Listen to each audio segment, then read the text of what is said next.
we start the class now. बाकी अगर in case बच्चे आते हैं वो बाद में देख सकते हैं. Sir, how many times will the lecture will be in a week? Mervin, the classes will be 3 days in a week: Tuesday, Thursday, and Saturday. Tuesday and Thursdays the timing will be like this 5:30 to 9:30, 9 or 9:30, and on Saturdays the class will be at around 2 to 6. So 3 days a week. And my target is to cover the entire syllabus of both these subjects by like April mid or April end, so that you can give exams in the month of May. So in the month of May you can give both the exams. So hi guys, एक बार सारे hi बोल दो मुझे, ताकि मुझे पता चल जाए कि everyone is with me. Hi sir. Hi Amit. Hi sir.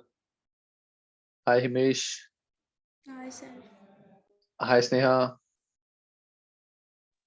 Hi sir. Hi Abdeli. Hi Naila. Hi Mervin. Masroor, Yes sir. तुम एमए की उसकी बीटी की क्लास में क्यों नहीं थी? मतलब Yeah, I तुम्हारा did. BT. Yeah, I was there. But I think तुमने you attended the entire class या बीच में ब्रेक लिया था? Direct class, yeah. अच्छा, okay okay. And Amit, Yes sir. तुमने अटेंड की थी क्लास पूरी? सर बीटी मेरा क्लियर हो चुका है. अच्छा, बीटी क्लियर हो गया. ओके ओके अमित, ठीक है ठीक है. चलो guys, so let's start with हमारा सब्जेक्ट मैनेजमेंट अकाउंटिंग. तो मैनेजमेंट अकाउंटिंग गाइस, पहले मुझे एक बार सारे बच्चे एक्सेप्ट अमित मुझे बताओ, कोई भी स्टूडेंट ऐसा है जिसका फाइनेंस बैकग्राउंड नहीं है?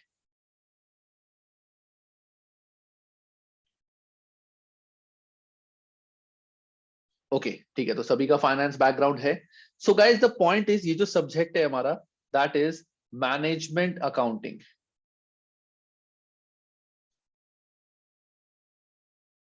मैनेजमेंट अकाउंटिंग ये सब्जेक्ट बिल्कुल डिफरेंट है हमारा अकाउंट से. जो अकाउंट्स हमने पढ़े हैं उससे ये बिल्कुल डिफरेंट है. इसका कॉन्सेप्ट, इसका तरीका, इसकी थ्योरी बहुत ही डिफरेंट है जो हमने पढ़ी है फाइनेंशियल अकाउंट से. और ये जो सब्जेक्ट है इसका तुम्हारे 11th या 12th से कोई लिंक नहीं है. अब जिन बच्चों ने 11th 12th करी हुई है, कॉमर्स से करी हुई है, उन स्टूडेंट्स के लिए भी ये सब्जेक्ट ऐसा है कि उन्होंने कभी नहीं पढ़ा होगा. ग्रेजुएशन में हो सकता है जिन बच्चों ने ग्रेजुएशन करी है या ग्रेजुएशन कर रहे हैं, अभी फर्स्ट ईयर में है, हो सकता है उन बच्चों को थोड़ी सी हेल्प मिल जाए मैनेजमेंट अकाउंटिंग में. लेकिन ये जो सब्जेक्ट्स हैं, जो ये सब्जेक्ट है, ये बहुत ही अलग सब्जेक्ट है. बहुत थ्योरेटिकल सब्जेक्ट और प्रैक्टिकल मिक्स है. ये बहुत सारी थ्योरी है इसमें और बहुत सारे प्रैक्टिकल्स है. ऐसा नहीं है कि इसमें थ्योरी कम है प्रैक्टिकल ज्यादा है, या थ्योरी ज्यादा है प्रैक्टिकल कम है. ये थ्योरी प्रैक्टिकल मिक्स है और सब कुछ कॉन्सेप्चुअल है, कॉन्सेप्चुअल एंड फॉर्मूला बेस्ड.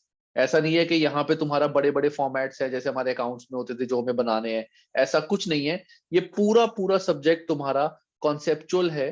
तो बहुत ध्यान से अपने हर टॉपिक के कॉन्सेप्ट्स क्लियर करते चले जाना और उसके प्रैक्टिकल क्वेश्चंस कॉन्सेप्चुअली सॉल्व करना. ठीक है, तो पहले मैं तुम्हें उसका एग्जाम स्ट्रक्चर बता देता हूँ कि मैनेजमेंट अकाउंटिंग का एग्जाम स्ट्रक्चर क्या है, किस टाइप के क्वेश्चंस तुम्हारे को आएंगे. उसके बाद we will start with the first chapter and let's see कि फर्स्ट चैप्टर हमारा कितना कवर होता है आज की क्लास में. वो बहुत ही बेसिक चैप्टर है, वहां से तुम्हें इस सब्जेक्ट के बारे में पता चलेगा कि इस सब्जेक्ट में हमें एक्चुअली में पढ़ना क्या है. और एक बात तुम्हें मैं बता रहा हूँ, ये जो सब्जेक्ट है ये बहुत ही इंटरेस्टिंग सब्जेक्ट है. क्यों?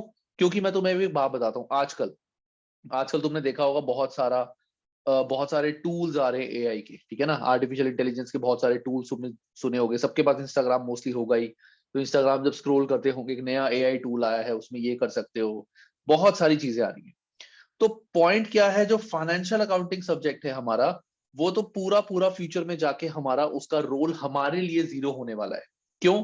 क्योंकि वो सारा काम जो है वो एक फाइनेंशियल अकाउंटेंट कर पाएगा. जो फाइनेंशियल अकाउंटेंट का जो काम है वो पूरा पूरा काम एआई कर पाएगा. क्यों? क्योंकि फाइनेंशियल अकाउंटिंग में होते हैं रूल्स, डेबिट क्रेडिट. वो रूल्स ये लर्न कर लेगा. एक हम इसको लाइन बताएंगे कि हमने गुड सेल करी है, ये ऑटोमेटिकली उसकी जर्नल एंट्री करके उसका पूरा फाइनेंशियल अकाउंट जो हम बनाते हैं वो सब कुछ ये बना देगा. तो इसमें रोल हमारा आगे बहुत कम होने वाला है.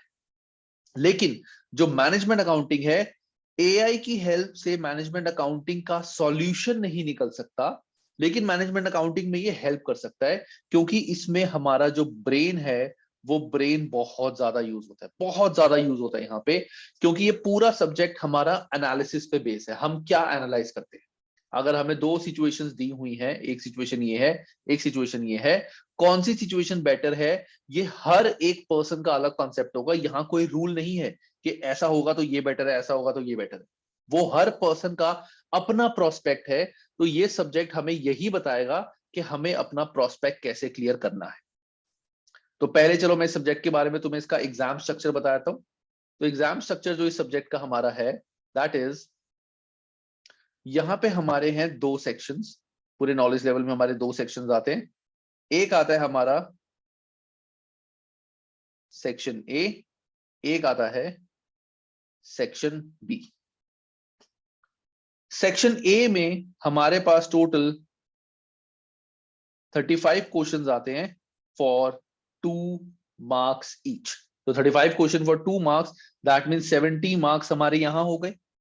और सेक्शन बी में हमारे टोटल 3 क्वेश्चंस आते हैं, 3 क्वेश्चंस आते हैं, that is for 10 mark each. 10 mark के हमारे 3 क्वेश्चंस आते हैं। सो 30 मार्क्स हमारे यहां कवर हो गए।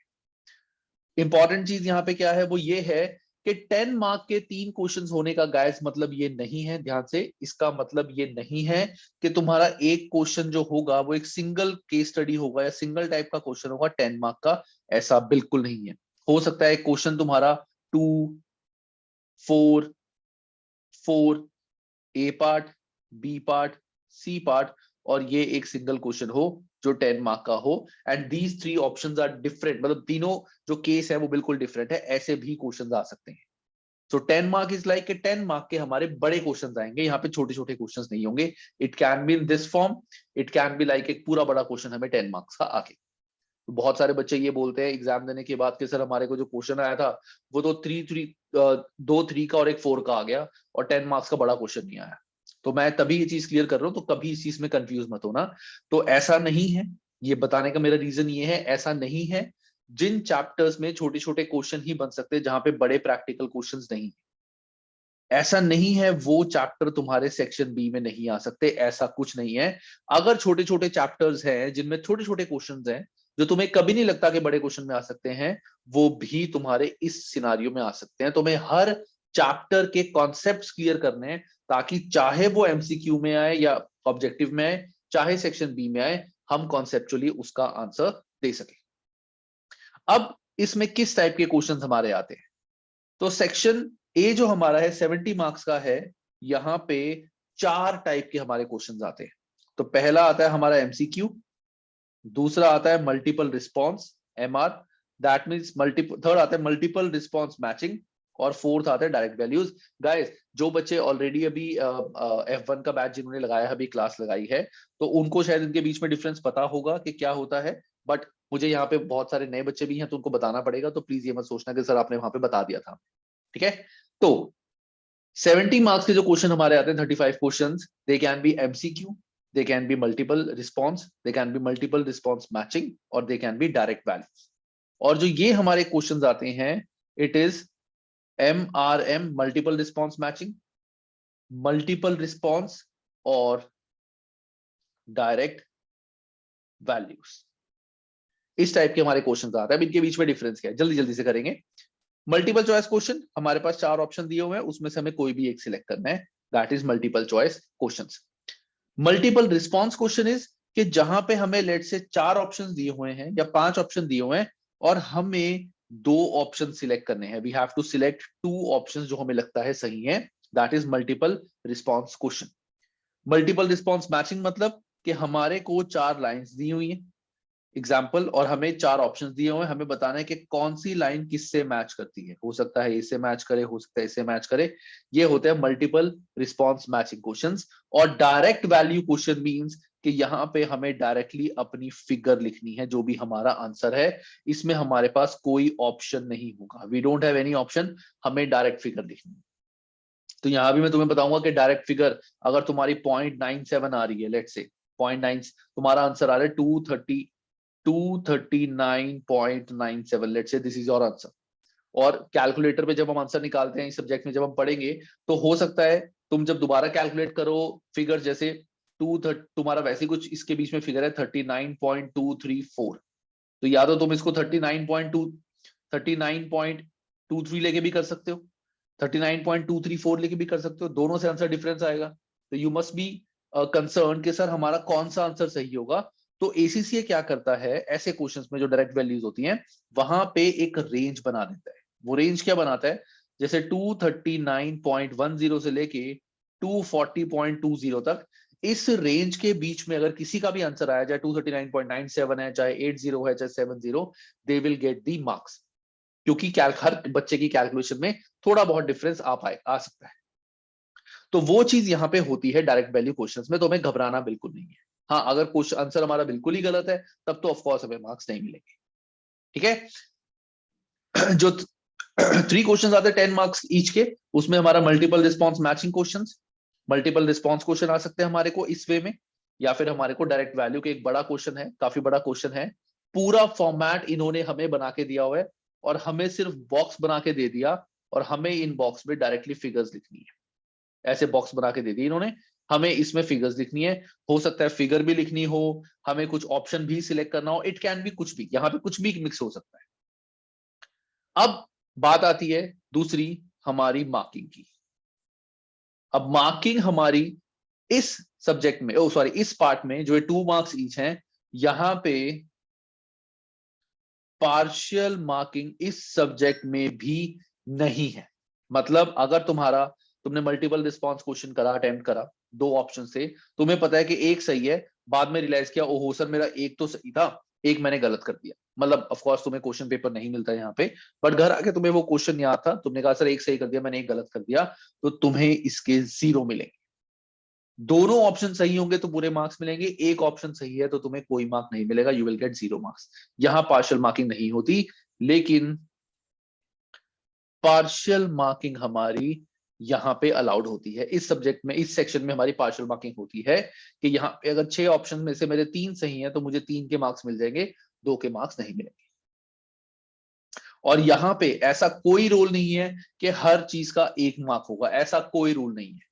हो सकता है किसी चीज के 2 मार्क भी हो, किसी चीज का 1 मार्क भी हो, किसी चीज का हाफ मार्क भी हो, ऐसा भी हो सकता है। हालांकि तुम्हें बताएंगे नहीं वो, तुम कहोगे सर 10 मार्क के हमारे पास उसमें 15 ऑप्शन थे, हमें 15 ऑप्शन थे 10 मार्क के अंदर, अब कौन सा 1 मार्क का है कौन सा हाफ मार्क का है हमें नहीं पता। तो मैं तो ये कहूंगा कि तुम्हें इस चीज के बारे में सोचना ही नहीं है, हमें तो पूरा आंसर ही सही करना है, हमें तो अपना टारगेट ही 90 प्लस और 85 प्लस का बनाना है, इससे कम का टारगेट तो बनाना ही नहीं। तो जब हम टारगेट ही 85 टू 90 प्लस का बनाएंगे तो हम ये एक्सपेक्ट ही नहीं करेंगे कि सर 15 मार्क का था मेरा ये रह गया, हाँ सर एक आधा मेरा छूट गया है, तो कितने मार्क्स कटेंगे। तो मैं कहूंगा हर जगह तुम 1 मार्क मांगते चलोगे, 1 मार्क कटेगा ऑन दी सेफर एंड।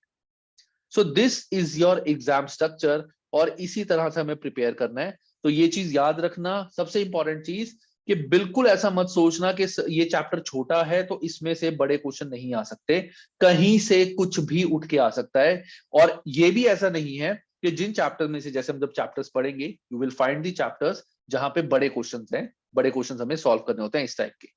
ऐसा भी नहीं है कि उन चैप्टर्स में से 2 मार्कर नहीं आ सकते, कहीं से कुछ भी आ सकता है। हो सकता है वो बड़े क्वेश्चन कहीं पे ना आए, 2 मार्क में आ जाए, और छोटे छोटे क्वेश्चन कैसे बड़े क्वेश्चन बन जाए। तो पूरा अपना माइंड हमें उस तरह से डेवलप करना है। एग्जाम स्ट्रक्चर के बारे में किसी को कोई भी डाउट है तो मुझसे पूछो, otherwise we'll move forward.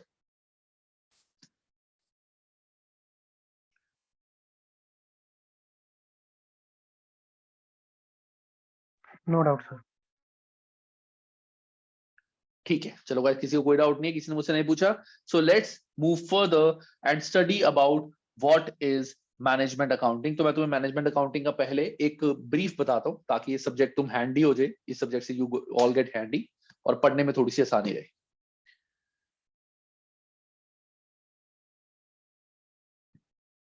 Management accounting, तो अगर किसी बच्चे ने ग्रेजुएशन, कोई बच्चा ग्रेजुएशन कर रहा है या मैनेजमेंट अकाउंटिंग के बारे में किसी ने थोड़ा बहुत कुछ पढ़ा हुआ है, तो मुझे प्लीज बताओ। एंड जो भी गाइस नए बच्चे हैं, मविन ने तो वैसे F1 की बैच ज्वाइन कर लिया है, and Sonam is a new student. तो एक चीज है, बी कम्युनिकेटिव एंड जो भी डाउट हो कुछ भी हो साथ साथ डिस्कस करते रहना, एंड हम आपस में बात करते चलेंगे। ऐसा बिल्कुल नहीं है कि मैं वन साइड बोलूंगा एंड सारे बच्चे सिर्फ सुनेंगे। जो भी डाउट है I will give time, doubt पूछना, कुछ भी हो we will be like it's going to be a two way communication with each other, ठीक है। तो कोई भी बच्चा जो ग्रेजुएशन कर रहा है क्या मुझे बता सकता है उसके according what is management accounting is, कुछ भी, चाहे गलत है चाहे सही है, डजंट मैटर, कुछ भी तुम्हें लगता है।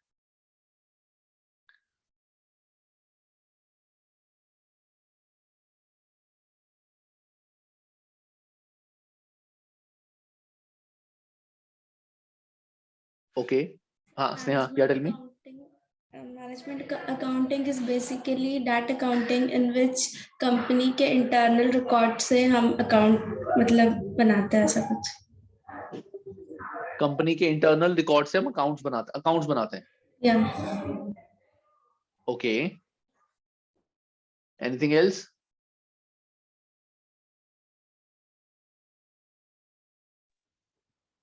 सर, या सोनम? मैनेजमेंट अकाउंटिंग उसमें ना सारे रिकॉर्ड्स जैसे फाइनेंशियल स्टेटमेंट्स होते हैं जिसमें प्रॉफिट लॉस बैलेंस शीट वगैरह जो भी सारे हाँ। डॉक्यूमेंट होते हैं वो सारे प्रिपेयर होते हैं according to the rules and regulations of the IFRS and accounting standards along with the companies policies, सब देख के। ओके ओके, ठीक है। सो गाइस, सोनम एंड सभी स्नेहा जिन्होंने आंसर दिया, I tell you. So Sneha, management accounting and तुम दोनों का आंसर जो था वो डिफरेंट था, but it was going in one direction, that is preparation of accounts और making of accounts. So management accounting का अकाउंट्स के बनाने से कोई भी रिलेशन नहीं है, जीरो रिलेशन है इसका अकाउंट्स के बनाने से।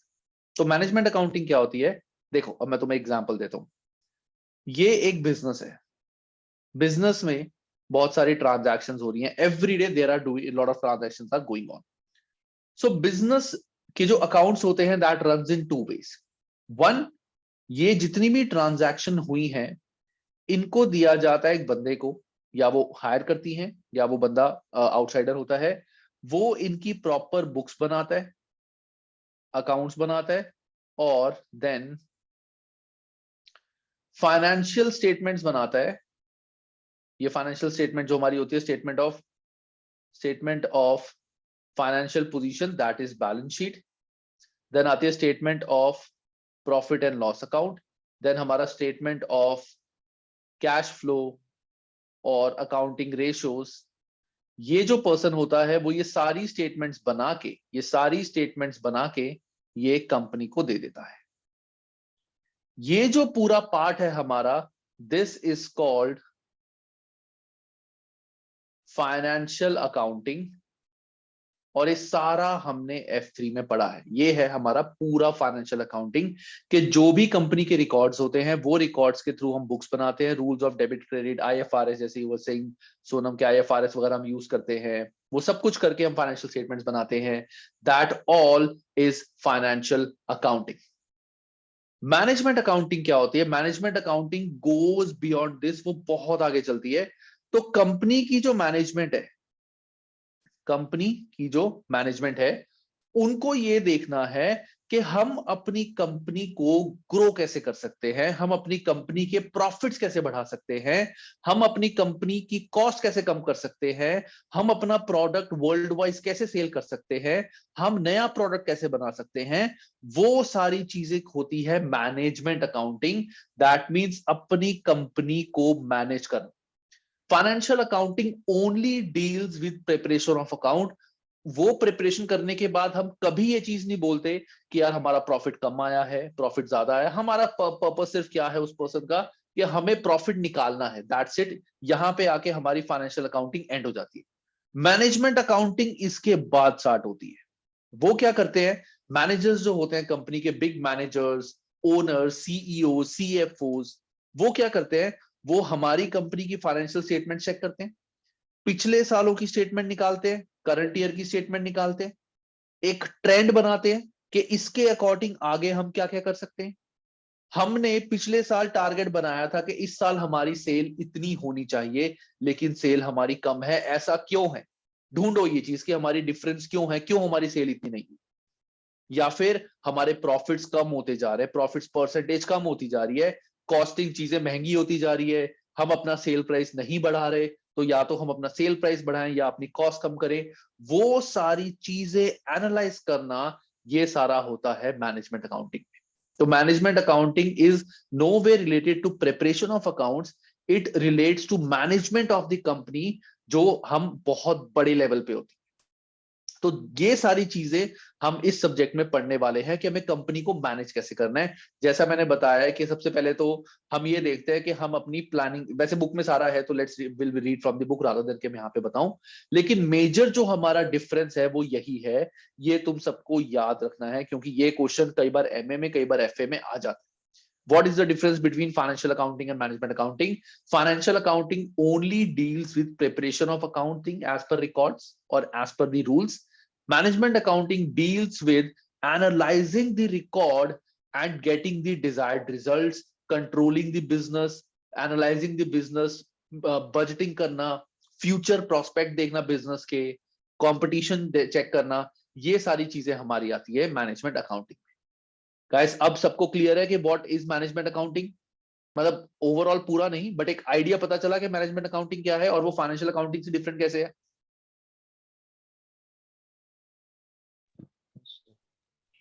Yes, sir. तो this is the difference between management accounting and financial accounting. तो मैंने तभी कहा था कि जो एआई है हमारा आर्टिफिशियल इंटेलिजेंस, वो फाइनेंशियल अकाउंटिंग वाला काम तो कर सकता है, लेकिन मैनेजमेंट अकाउंटिंग का वो फुल फ्लेज काम नहीं कर सकता। हमें सारा रिकॉर्ड्स भी अगर उसको देंगे तो वो अपने अकॉर्डिंग कुछ एनालाइज करके दे देगा कि ये एनालाइज है, लेकिन अल्टीमेटली जो कंपनी के मैनेजर्स हैं, जो टॉप लेवल के बंदे हैं, उनको देखना पड़ेगा कि हमारा जो एआई ने आंसर दिया है क्या उससे हम इसको ले सकते हैं या और भी ऐसी चीजें हैं। अब एआई ये थोड़ी बता सकता है कि आप नया प्रोडक्ट क्या बनाओ। AI can not tell the नया प्रोडक्ट। एआई कैन नॉट से कि अगले साल कोविड आएगा नहीं आएगा। ये तो नहीं है ना कि न्यूज से एआई ऑटोमेटिकली एनालाइज कर देगा कि कोविड आएगा कि नहीं आएगा, वो तो मार्केट से पता चलता है। तो वो सारी चीजें मैनेजमेंट अकाउंटिंग में आता है। तो ये सब्जेक्ट का लॉजिक यही है कि ये सब्जेक्ट बहुत डिफरेंट है बाकी सब्जेक्ट से, बहुत कॉन्सेप्चुअल है। तो सिर्फ और सिर्फ अपने कॉन्सेप्ट क्लियर करते चले जाना और ये चैप्टर बड़े अच्छे समझ आ जाएगा। एंड एक बेनिफिट तुम्हें बताता हूं, अगर तुमने ये सब्जेक्ट अच्छे से कर लिया तो तुम्हारा स्किल लेवल में एक सब्जेक्ट है PM, that is performance management, that is F5। उस सब्जेक्ट के अंदर, ध्यान से सुनना, उस सब्जेक्ट के अंदर इस सब्जेक्ट का 80% सिलेबस है। 80 भी क्या, मैं बोलूंगा 90% सिलेबस। तो वो सब्जेक्ट अगर पूरा है, ये पूरा सब्जेक्ट है, तो इतना सब्जेक्ट तो सारा उसमें मैनेजमेंट अकाउंटिंग F2 वाला ही है। तो तुम जब ये पढ़ोगे यू विल ऑल फील कि यार ये तो बहुत सही हो गया, ये तो बहुत बढ़िया हो गया, हमने सारा ऑलरेडी पढ़ रखे हैं। तो it will be very helpful to you. ठीक है, चलो अब बढ़ते हैं हम आगे management accounting.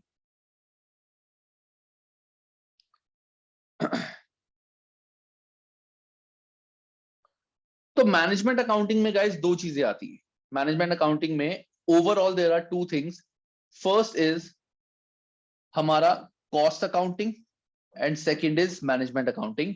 So cost accounting और मैनेजमेंट अकाउंटिंग में डिफरेंस क्या होता है? So cost accounting is like a part of management accounting. Cost accounting like is a part of management accounting. So what exactly cost accounting is? So cost accounting is हम अपना जो product बनाते हैं, whatever product we produce, उसकी पूरी cost निकालना कि उस प्रोडक्ट को बनाने में हमारी क्या कॉस्ट आ रही है और उस कॉस्टिंग में हम क्या क्या और चीजें चेंज कर सकते हैं। अब जैसे मैं तुम्हें एक एग्जांपल देता हूं, तुम कहोगे सर कॉस्ट निकालना क्या मुश्किल है, वो तो फाइनेंशियल अकाउंटिंग में भी था। फाइनेंशियल अकाउंटिंग में हम बनाते थे opening stock plus purchase plus direct expense minus closing stock. तो जैसे कॉस्ट ऑफ सेल्स यहां से हमारा ग्रॉस प्रॉफिट आता था, तो वहां से तुम देख सकते हैं प्रोडक्ट को बनाने में कितना खर्चा है। लेकिन मैं तुम्हें एक बात बोलूं कि हमने मान लो ये शर्ट बनाई है, ये शर्ट है, एक शर्ट है जो हमने बनाई। एक शर्ट को बनाने में हमारा एक तो लगता है direct material, that is raw material. Raw material is a direct expense, raw material plus wages वगैरह लगते हैं। इस शर्ट को जहां पे हम बनाते हैं उस फैक्ट्री का हमारा रेंट भी है, उस फैक्ट्री का हमारा रेंट भी है जो हम हर साल पे करते हैं। हमारे बहुत सारे इंप्लॉइज हैं जिनको हम सैलरीज देते हैं, जिनको हम सैलरीज देते हैं, जो सेल्स का काम देखते हैं या जो अकाउंटिंग का काम देखते हैं, छोटी मतलब that's not related to shirt के डायरेक्टली बनाने से, बट अदर थिंग्स के लिए वो ध्यान रखते हैं, उनको हम सैलरीज भी देते हैं। अब एक सिंपल सी बात है, सोचो मेरी कंपनी में एक साल में लेट से सिर्फ 10 ही शर्ट बन पाई, कुछ प्रॉब्लम हो गई थी कि मेरी कंपनी में सिर्फ 10 ही शर्ट बन पाई, इसके अलावा कोई शर्ट नहीं बनी या जल गई या whatever the reason is, 10 ही शर्ट बन पाई। तो जो रॉ मटेरियल है इसकी तो कॉस्ट ऑफ कॉस्ट मैं शर्ट में इंक्लूड कर दूंगा कि चलो एक शर्ट को बनाने में इतना रॉ मटेरियल लगा था, तो 10 शर्ट को बनाने में इतना लगा होगा। अब रेंट जो मैंने पूरे साल का पे किया जो करोड़ों में होगा, क्या मैं 10 शर्ट के अंदर वो करोड़ रेंट भी बोलूं कि भाई 10 शर्ट बनी है, मेरे को तो यहां से अपना रेंट कवर करना है, तो मेरा 1 करोड़ का खर्चा आया है 10 शर्ट पे, तो 10 लाख की एक शर्ट पड़ेगी, तो मैं 10 लाख पर शर्ट में लोगों से लूंगा।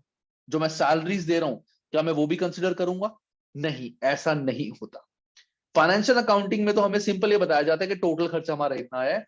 कॉस्ट अकाउंटिंग में हम ये देखते हैं कि एक शर्ट को बनाने का हमारा एक्चुअल कॉस्ट क्या आई है, क्योंकि हमें अगर शर्ट को बनाने की कॉस्ट पता होगी तभी हम उसका सेल प्राइस डिसाइड कर पाएंगे कि किस प्राइस पे हमें उसको सेल करना है। अगर हमें शर्ट को बनाने की कॉस्ट ही नहीं पता, मैं ऐसे कॉस्ट निकालता हूं, तो ये थोड़े कि मैं एक शर्ट 10 लाख की सेल करूंगा, 10 लाख की तो मेरी कॉस्ट ही है, मेरे को खर्चे पूरे करने हैं तो मैं 12 लाख की सेल करूंगा, ऐसा कभी नहीं होता। सो इस टॉपिक में, इसी सब्जेक्ट में है ये कॉस्टिंग, ऐसा नहीं है कॉस्टिंग अलग सब्जेक्ट है, इसी सब्जेक्ट में हम पढ़ेंगे कि how to calculate cost of a product. तो यहाँ पे होता है लेबर, मटेरियल, डायरेक्ट एक्सपेंसेस, बहुत सब कुछ है, वो सारा हम यहाँ पे पढ़ेंगे। That is called calculating the cost of the product. Second जो पार्ट होता है that is called management accounting. Management accounting क्या होता है? हम सारी चीजों को जब हमने ये निकाल लिया, सब कुछ निकाल लिया, देन आगे मैनेज करना। कैसे मैनेज करेंगे? ध्यान से सुनना। हमने अपनी चीज की कॉस्टिंग निकाल ली, कॉस्टिंग निकाल के हमने अपना सेलिंग प्राइस निकाल दिया, सेलिंग प्राइस निकाल के हमने बजटिंग करी कि इसके अकॉर्डिंग हमारी पूरे साल इतनी सेल होनी चाहिए, इतना अप्रोक्सीमेट कॉस्ट होनी चाहिए, इतने अप्रोक्सीमेट हमारे प्रॉफिट होंगे, इस तरह से हम काम करेंगे। That is called management accounting. So जो मैनेजमेंट अकाउंटिंग होता है, it involves cost and management accounting. So cost and management accounting are terms that are often used interchangeably. It is not correct to do so. Normally हम बोलते हैं cost accounting और management accounting same ही है, वो सही नहीं है। There is a difference. ये true और false में आ सकता है कि whether cost accounting and management accounting are same, your answer would be no. Cost accounting is a part of management accounting.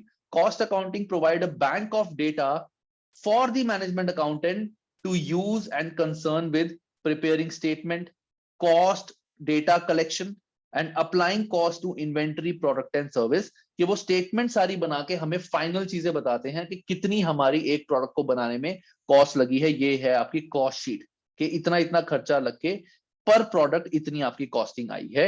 ये हमें पता चलता है कॉस्ट अकाउंटिंग से। Management accounting is concern with provision of use of accounting information. This information is used by managers of the business to assist them with making decisions to achieve the organizational objective. The assumption that will usually be made in your studies is that companies wish to maximize wealth and of their shareholder. Usually this will be achieved by maximizing profit. तो एक चीज, ये जो theory है, मैं सारी theory word to word नहीं पढ़ूंगा अभी, सिर्फ मैं इसलिए पढ़ रहा हूं तुम्हें समझाने के लिए, ताकि तुम्हें कॉन्फिडेंस आ जाए कि जो चीज मैंने तुम्हें बताई है वही चीज थोरेटिकली लिखी हुई। तो तुम्हारा होमवर्क क्या होगा हर सब्जेक्ट के, हर क्लास के बाद, जो भी चैप्टर, जितना भी पार्ट हम करेंगे, उस पार्ट को थोरेटिकली वर्ड टू वर्ड एक बार पढ़ना और पूरा कॉन्सेप्ट अपना क्लियर करना। वर्ड टू वर्ड पढ़ना गाइस बहुत ज्यादा जरूरी है, क्योंकि क्वेश्चन यहीं से फ्रेम होंगे, लेकिन कॉन्सेप्ट तुम्हारे को क्लियर करने पड़ेंगे। ठीक है? तो जो भी टॉपिक तुमने पढ़ा, अगर तुम्हें यहां से पढ़ के वर्ड टू वर्ड समझ नहीं आया, तो व्हाट यू कैन डू, तुम वो कर सकते हो, तुम आगे जाके क्या करते हैं, तुम फिर मेरी वीडियो देख के दोबारा से उसको रिवाइज कर सकते हो। Just 1 second guys.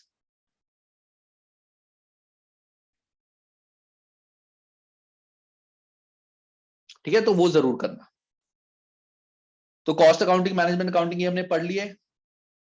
अब आता है, ये हमारा थोड़ा सा इंपॉर्टेंट टॉपिक है, क्या कि मैनेजमेंट अकाउंटिंग के एरियाज क्या होता है। अब हम पढ़ने वाले हैं पूरा मैनेजमेंट अकाउंटिंग के, मैनेजमेंट अकाउंटिंग में हमें क्या करना है, इसका कॉन्सेप्ट समझना बहुत जरूरी है, क्योंकि पूरा जो ये सब्जेक्ट है, इसके जितने भी चैप्टर्स हम आगे पढ़ने वाले हैं, वो चैप्टर का हमें क्रक्स यहाँ पे बताया। तो मैनेजमेंट अकाउंटिंग सबसे पहला पार्ट है हमारा calculating the cost of the product, कि प्रोडक्ट की कॉस्ट कैसे आई है, डायरेक्ट कॉस्ट, इनडायरेक्ट कॉस्ट, वो सब कुछ हम पढ़ेंगे यहाँ पे कॉस्टिंग में कि how to calculate cost of the product. इसके बाद हमारा आता है प्लानिंग। अब हमने कॉस्ट निकाल ली, now what we can do, हम अपने बिजनेस का आगे प्लान बना सकते हैं कि अगले साल हमारा ये टारगेट है, पिछले सालों में हमने देखा कि इस वजह से हमारे प्रॉफिट कम आए, अब उन पे वर्क करते हैं, ये चीज नहीं करेंगे। जैसे you must have heard right nowadays कि बहुत सारी कंपनीज आजकल ले ऑफ्स कर रही है, बहुत ले ऑफ हो रहे हैं। वो ले ऑफ होने का रीजन क्या है, what is the reason for lay off? तो अच्छा, मैं चलो तुमसे पूछता हूँ, this is a practical question, so I think बहुत बच्चे शायद आंसर दे पाए। तो व्हाट इज द रीजन कि कंपनीज बहुत ज्यादा ले ऑफ कर रही है? सर कॉस्ट कम करने के लिए, सैलरी वगैरह जो इतना इंकर करी है उसको कम करने के लिए। तो हिमेश, अगर जैसे कॉस्ट कंपनी को कम करनी है तो वो अपने मटेरियल में भी तो कॉस्ट कम कर सकती है। जो मटेरियल कंपनी बना रही है, Yes, रॉ sir. मटेरियल, वहां से भी कॉस्टिंग कम हो सकती है।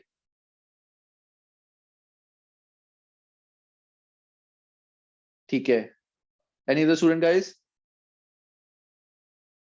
मेजर रीजन हिमेश ने बताई दिया इनडायरेक्टली कि कॉस्ट कम करने के लिए। सो गाइस, जो सर भी उस जॉब कंपनी के या बोलो हिमेश।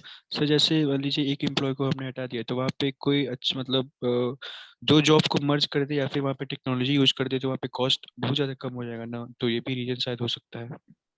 ये भी रीजन हो सकता है, absolutely right, there can be multiple reasons. तो जैसे हम देख रहे हैं कि आजकल एआई बहुत ज्यादा आ रहा है, जैसे मैं तुम्हें बता दिया कि अकाउंटेंट की जरूरत नहीं है, तो हो सकता है इन द फ्यूचर तो हमें अकाउंटिंग का सारा काम एआई करे, हमें कोई अकाउंटेंट का जरूरत ही ना पड़े। तो इसीलिए कंपनी ले ऑफ कर रही है, that is also right. So the major reason why companies are doing lay off is, जो तुमने पहले बोला था, दैट इज कॉस्ट। अब होता क्या है गाइस, देखो एक कंपनी है, यहाँ पे हमने ऊपर एक लाइन पढ़ी थी, क्या हर कंपनी का एक टारगेट होता है, दैट इज मैक्सिमाइजिंग प्रॉफिट। हर कंपनी का टारगेट है मैक्सिमाइजिंग प्रॉफिट, उनको सोसाइटी से कोई फर्क नहीं पड़ता, उनको है हमें अपना प्रॉफिट मैक्सिमाइज करना है।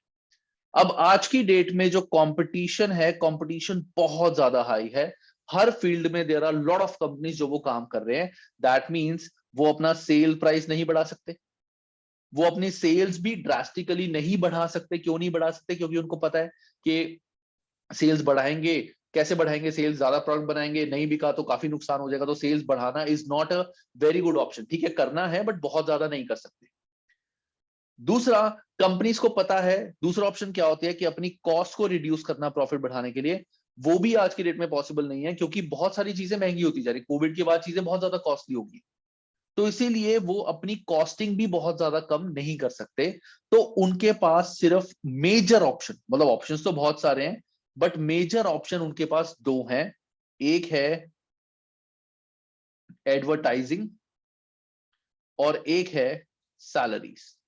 Advertising and salaries, these are two major chunk of cost for the company which is not directly related with the product के बनने से ये डायरेक्टली रिलेटेड नहीं। तो एडवर्टाइजिंग, अब तुम सारे ऑफ कोर्स टीवीज देखते होंगे, एड्स देखते होंगे। आज से 8-10 साल पहले तुम देखते होंगे टीवी पे कैडबरी की, पेप्सी की, कोक की बहुत एड्स आती थी, फ्रूटी, माजा, मिरिंडा, बहुत एड्स आती थी। आजकल तुम देखो कोई एड नहीं आती, एक भी एड नहीं आती, बहुत रेयर कभी वैसे स्पॉन्सरशिप वगैरह करे किसी वगैरह मैचेस वगैरह में, तो that is a different thing, लेकिन टीवी पे कोई ऐड नहीं आती क्योंकि उन्होंने वहां से अपने खर्चे बहुत कम कर लिए। तो ऐसे एडवर्टाइजिंग में उन्होंने काफी अपने खर्चे कम किए।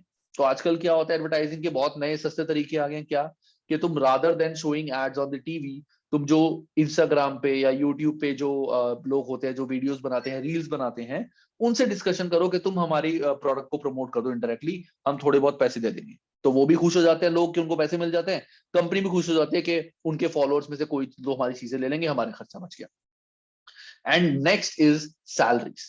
कि सैलरीज, बहुत सारे ऐसे लोग हैं जिनको सैलरीज मिलती है, जो जैसे 10 लोगों को एक बंदा मैनेज कर रहा है, इसमें जो 10 लोग काम कर रहे हैं इनकी पर पर्सन सैलरी शायद 5 लाख पर ईयर हो, इसकी सैलरी 10 लाख पर साल होगी जो ये मैनेज कर रहे हैं।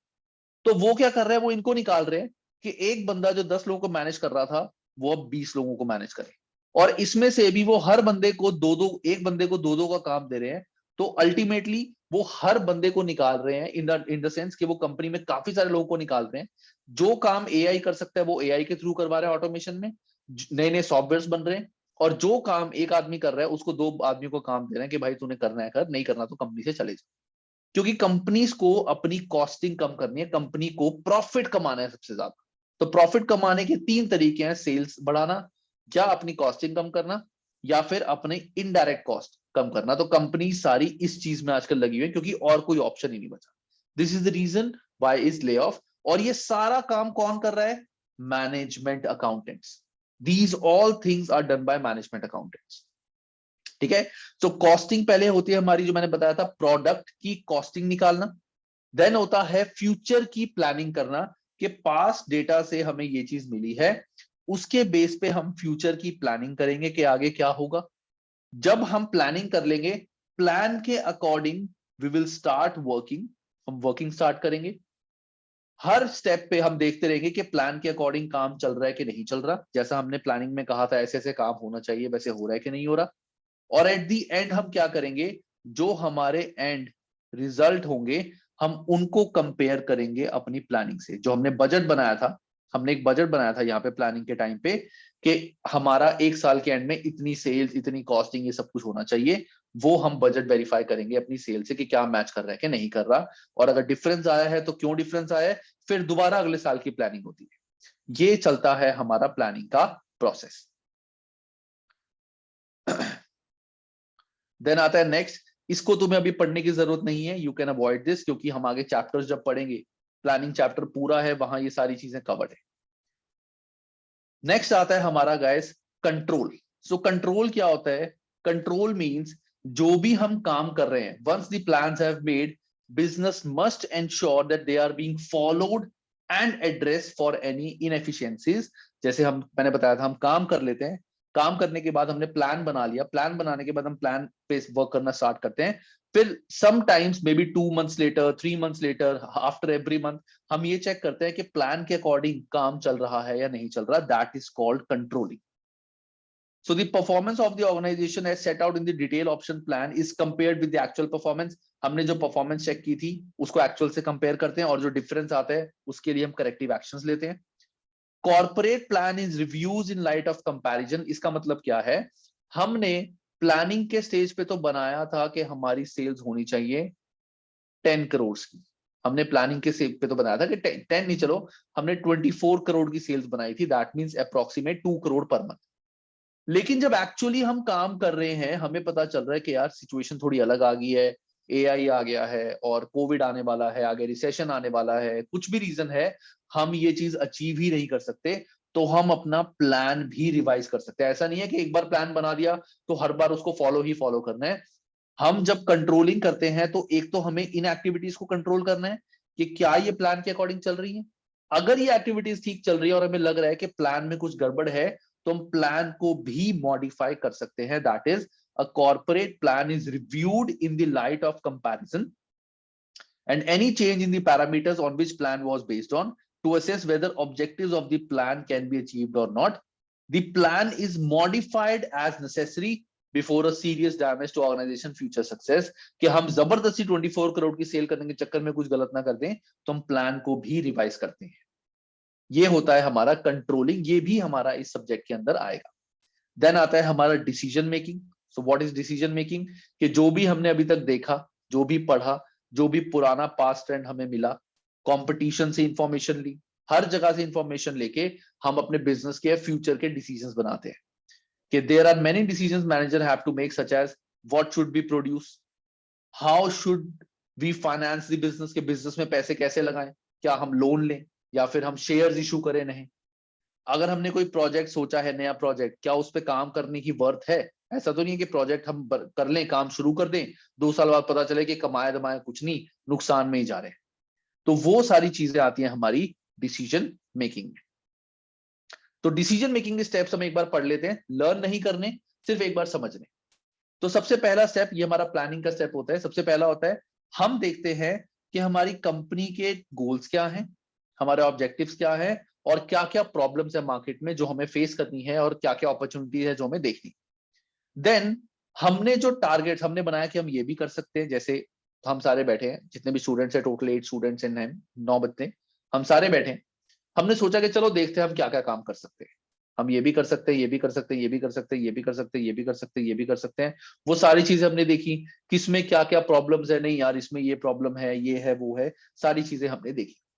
उसके बाद identify alternate solutions and opportunities which might contribute towards achieving them. हमने इसमें से देखा कि हम ये काम कर सकते हैं। अब हमने देखा इनको अचीव करने के लिए और क्या चीजें हो सकती हैं जो हम यहाँ पे एडिशनल कर सकते हैं। हमने सारे ऑप्शंस पहले दिखाए थे, उसमें से ऑप्शन चूज करें। अब ऑप्शन चूज करने के बाद हमने देखा कि इनके लिए क्या क्या और ऑप्शंस हो सकते हैं, कैसे कैसे हम अपनी सेल्स बढ़ा सकते हैं, कैसे कैसे बिजनेस को ग्रो कर सकते हैं। Then collect and analyse relevant data about each alternative. हर एक के लिए हम रेलिवेंट डेटा कलेक्ट करते हैं, पास्ट ट्रेंड से अपने, या जो पुरानी कंपनीज जो मार्केट में कंपटीशन है उसका काम कैसे चल रहा है। अब अगर कोई कंपटीशन हर बार लॉसेस में जा रही है तो इट्स वेरी डिफिकल्ट कि कोई भी नया बंदा उस बिजनेस में आए। जैसे मैं तुम्हें एग्जांपल दे रहा हूं, जस्ट एन एग्जांपल, कि जैसे इंश्योरेंस कंपनी है। इंश्योरेंस कंपनी, बहुत सारी इंश्योरेंस कंपनी जो हैं वो लॉसेस में रहती हैं। बहुत सारी इंश्योरेंस कंपनी है जो लॉसेस में रहती है, ठीक है, प्रॉफिट में बहुत कम है। तो कोई भी नया बंदा इंश्योरेंस सेक्टर में आने से घबराता है, क्योंकि उसको पता है कि इतनी बड़ी बड़ी दिग्गज कंपनियां जब लॉसेस में हैं, तो चाहे मुझे पता है कि इंश्योरेंस में आगे बहुत फायदा है, आगे पूरी चीज इंश्योर्ड होनी है, लेकिन उसको पता है कि इसमें लॉसेस के चांसेस बहुत ज्यादा है, तो वो ये चीज नहीं करेगा। That is collect and analyze relevant data about each alternative. Then finally, make the decision choice, state the expected outcome and check that the expected outcome is keeping in with the overall goal of the objective. मतलब हमने फिर finally decide किया क्या, कि हम ये product बनाएंगे। सब कुछ करने के बाद हमने ये प्रोडक्ट के बारे में सोचा, इसका हम फ्यूचरिस्टिक प्लान बनाएंगे कि आगे जाके हम ये एक्सपेक्ट कर सकते हैं कि पहले साल में इतनी सेल होगी, अगले साल इतनी, अगले साल इतनी, अगले साल इतनी। हम पैसे पैसे कहाँ से डालें इसमें, अपनी जेब से डालें, बैंक से लोन ले। जैसे तुम शार्क टैंक्स देखते हो सकता है कुछ बच्चे शार्क टैंक देखते हो, शार्क टैंक इंडिया कुछ बच्चे ना देखते हो। आई वुड रेकमेंड सारे बच्चों को, जो भी सारे बच्चे हैं, शार्क टैंक जरूर देखना।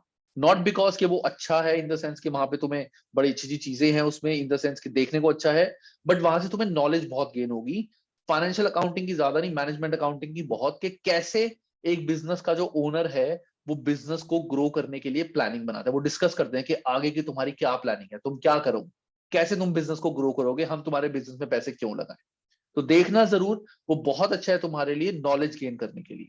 तो जब भी टाइम लगे, आधा घंटा 1 घंटा दिन का जरूर देखना, यू विल गेन समथिंग। और फर्स्ट सीजन देखना उसका, सेकंड बिल्कुल मत देखना, सेकंड बहुत बेकार है। सिर्फ फर्स्ट सीजन देखना, क्योंकि वहां से नॉलेज गेन होगी, सेकंड में तो लिटरली नौटंकी चल रही है। चलो, so that is making the final decision. अब डिसीजन हमने बना लिया कि हम ये काम करेंगे, देन इंप्लीमेंट द डिसीजन। अब ये था मेरा पूरा प्लानिंग स्टेज जहां मैं प्लानिंग कर रहा था, दीज ऑल आर प्लानिंग वाला पार्ट। देन आता है हमारा इंप्लीमेंट स्टेज, जहां पे हम अपना काम करना शुरू करते हैं। तो हमने काम करना शुरू कर दिया। काम करना शुरू करने के बाद हम क्या करते हैं, हम जब काम करेंगे हम अपना एक्चुअल रिजल्ट निकालेंगे कि एक्चुअल रिजल्ट हमारा क्या चला। 1 साल हमने काम किया, 1 साल बाद एक्चुअली हमारी सेल कितनी हुई, एक्चुअली कितना खर्चा हुआ। And then compare the actual result with expected outcome, evaluate achievements, कि हम देखेंगे कि हमने जो एक्सपेक्टेशन रखी थी, हमारा एक्चुअल आउटकम कितना आया है, कितना डिफरेंस है, और कितनी चीजें हमने अचीव कर ली है। इस तरह से हमारा डिसीजन मेकिंग प्रोसेस होता है।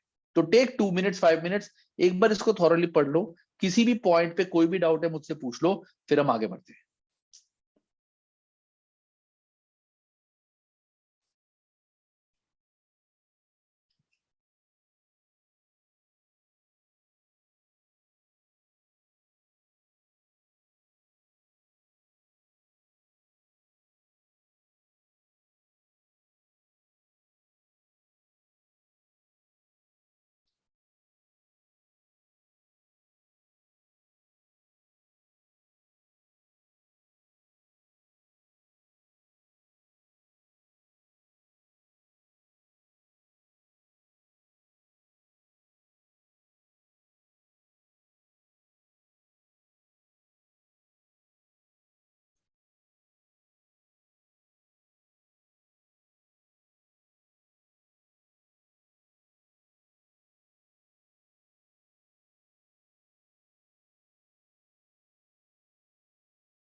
सर स्टेप 7, ओके स्टेप 7 बताता हूँ।